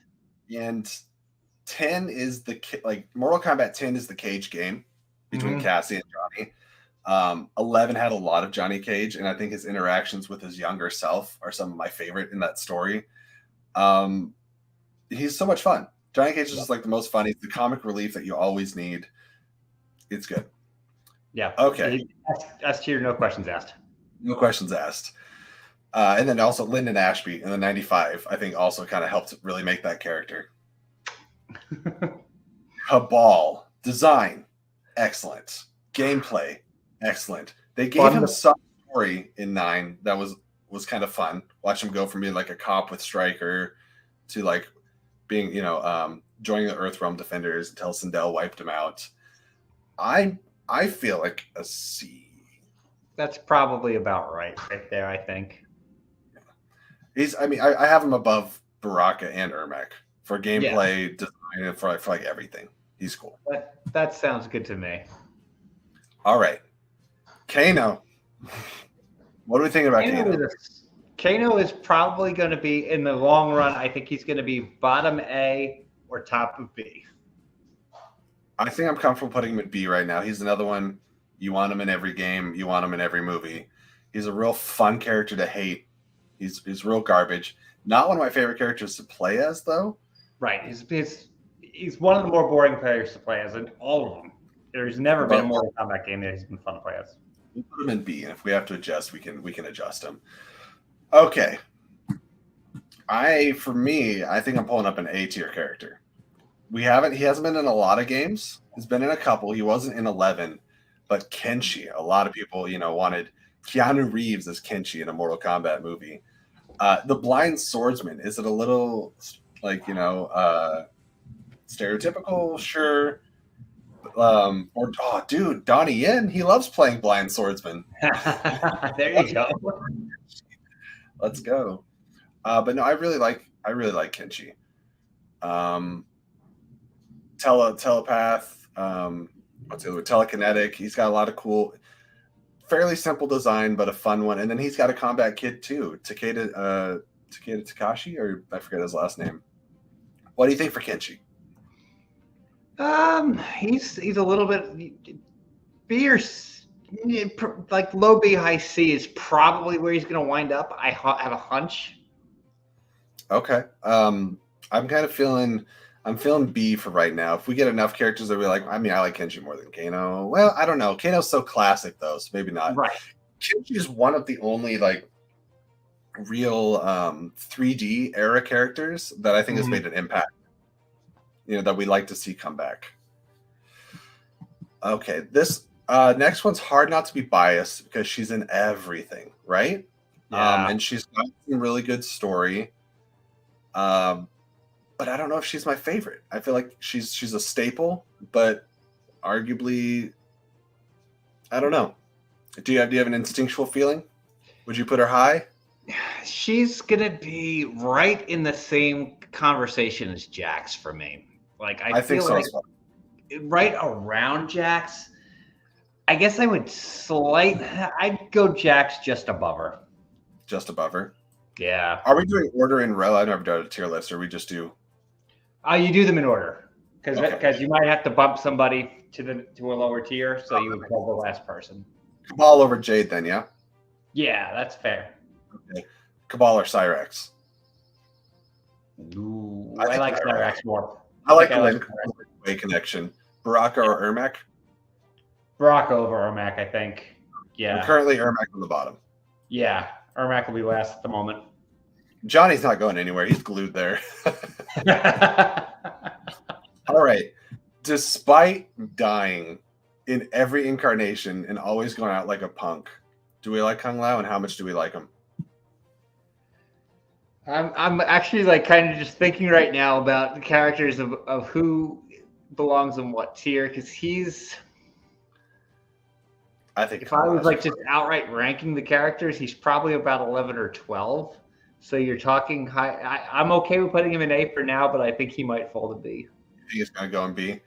I'm a sucker for the Shaolin monks characters, and I love that he's a more cocky, arrogant, like Liu Kang. Yep. Okay. Well, how about with Jax? Do you think he's be above Jax and so possibly an A, or would he be below Jax and definitely? Yeah, I'm actually at this point almost leaning towards putting Jax up to A. Really? Okay, we can do that temporarily. Let's do this. Yeah. I'll go off recommendation. I think right there, that's pretty good, because we know our next character is going right to S. See, I'm wondering if S or A. I know he's a staple, but he can also be boring in that sense sometimes. And he is our, the equivalent of our goody two shoes. So we're doing 6 per category. 1, 2, 3. Okay, actually, you might be right. Yeah. Based on who's coming, I think that might be right. Definitely over Jax, I think. Yes, 100%. Melina. She's tough. Melina is tough. I think I have Melina in C or B. C or B. No B, high C. What's that? Top of C sounds good. Do you like Melina over Cyrex? Ooh. I think I like Cyrex a little more. Cyrex a little bit more. Yeah. So like right here? There you go. Okay. But definitely over Cabal. All right. I don't know what to do with Nightwolf. I do. I know right where he's going. Here you go. There's Nightwolf might be my least favorite Mortal Kombat character in this generation. He's terrible. There's one I think I hate more, but we can cover it as I might know who it is too. Is he third from the left on the top row? Yes. Just put him at the bottom. Grab him right now and put him last.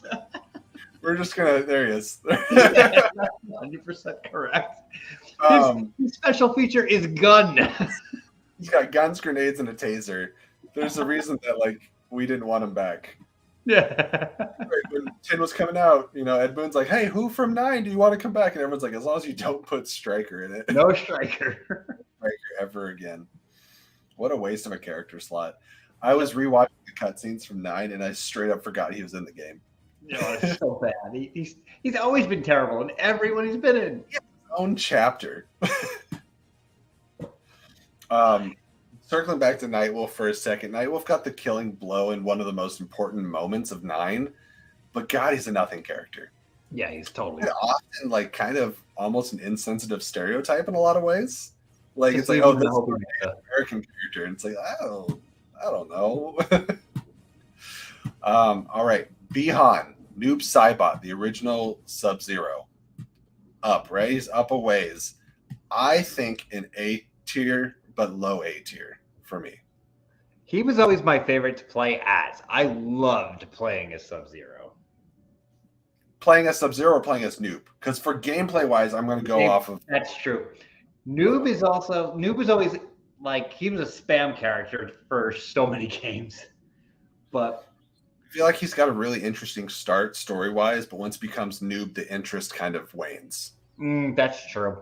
From the story perspective. I might even be comfortable I'm cool with being there. On B, but a high B. Or it. Do we like Noob, the first Sub-Zero, more than Kung Lao? I'd say so. He's in the grand scheme of things, when it comes to the overall story, he is quite important. Okay, fair enough. Quan Chi, I'm putting real low, I think. I think D maybe, or a low C. I hate Quan Chi. He's important, right? It's an important character, but I just hate him so much. He's dull too at times. Yeah, I'm fine with that. Above Baraka, we're gonna put him down D. Filling out that D row for now. Filling out that D slot. Pretty quick. Yeah, I'm imagining all the S's are gonna be towards the end. We'll see. We're gonna have to do some shuffling. Oh, Raiden. Raiden's probably a B tier. I'd put him right with Kung Lao. Yeah, above or below Katana. He's not interesting. Yeah, I think he's fair there. He's because again, importance to the overall story. We got the Hat Bros right there. I like that. Your Hat Bros. Rain is not in the story of 9. He was a DLC character, but he is in the story of Mortal Kombat. He's in 10 a little bit, and I know he's DLC in 11. I don't remember if he was in the 11 story. Feels like a C. You can also put him here and save a slot. Yeah, that's true. Reptile, I usually put somewhere with Baraka mentally when I'm thinking. They are about the same importance of character. And if you were talking, like I said earlier, we were watching the movie, you were talking Reptile from Mortal Kombat 1. The original, you're not the upcoming one. The original Mortal Kombat, Reptile is way towards the top. But ever since then, he's way towards the bottom. He's been cannon fodder since 9. Yeah. And it's just another character to beat with no story. So currently, as of right now, if we're doing 6 per row, we got our D tier filled up. Yeah. I don't think that. Does Sector replace somebody on D? Does he go on the end of C? I think the end of C. Sector is just he's a fun character to play, but he's very hollow. At least Cyrax has a little bit of something going for him. Personality. Shang's going to S for me, I think, S or A. I think, right now I'd put, for the time being, right now, Shang should be S. Importance overall, fun character, good personality. You want him in every game. It looks like he's going to be in Mortal Kombat 1. He's great. And also, Carrie, I'm just going to keep calling him Carrie because instead of butchering the last name, but from the Mortal Kombat movies, made him legendary, I think. We might have to do some shuffling in D here for the next character. We have Goro Light Shiva. Yeah. I'm going to put Shiva in D, I guess. Yeah, better than Striker. Yeah. Yeah, Striker's dead last. She's right with Nightwolf, I think. With Nightwolf? Okay, yeah. Definitely not as cool as Ermac. Yeah, right there, I think is right. Who do we move up? Do we have Reptile above Quan Chi? He's just canon. I think Quan Chi might be the one to move up, unfortunately. I think you're right, because Reptile is like no importance. Okay. Yeah. The good news is the next character I would not put in C and D, so I'm not too worried about it. Sindel. Are we thinking that's a low B? Bottom B, yeah. Bottom B. Smoke is an awesome character. I love Smoke so much in every iteration. Whether you got Cyborg Smoke or, in the fact that he's attached to the Lin Kuei, he's had some interesting story stuff, super fun to play. Toasty. Yeah, do you think... I think you nailed it right there. You can either right here or swap him for Kung Lao and put him high B and get Kung Lao up into A.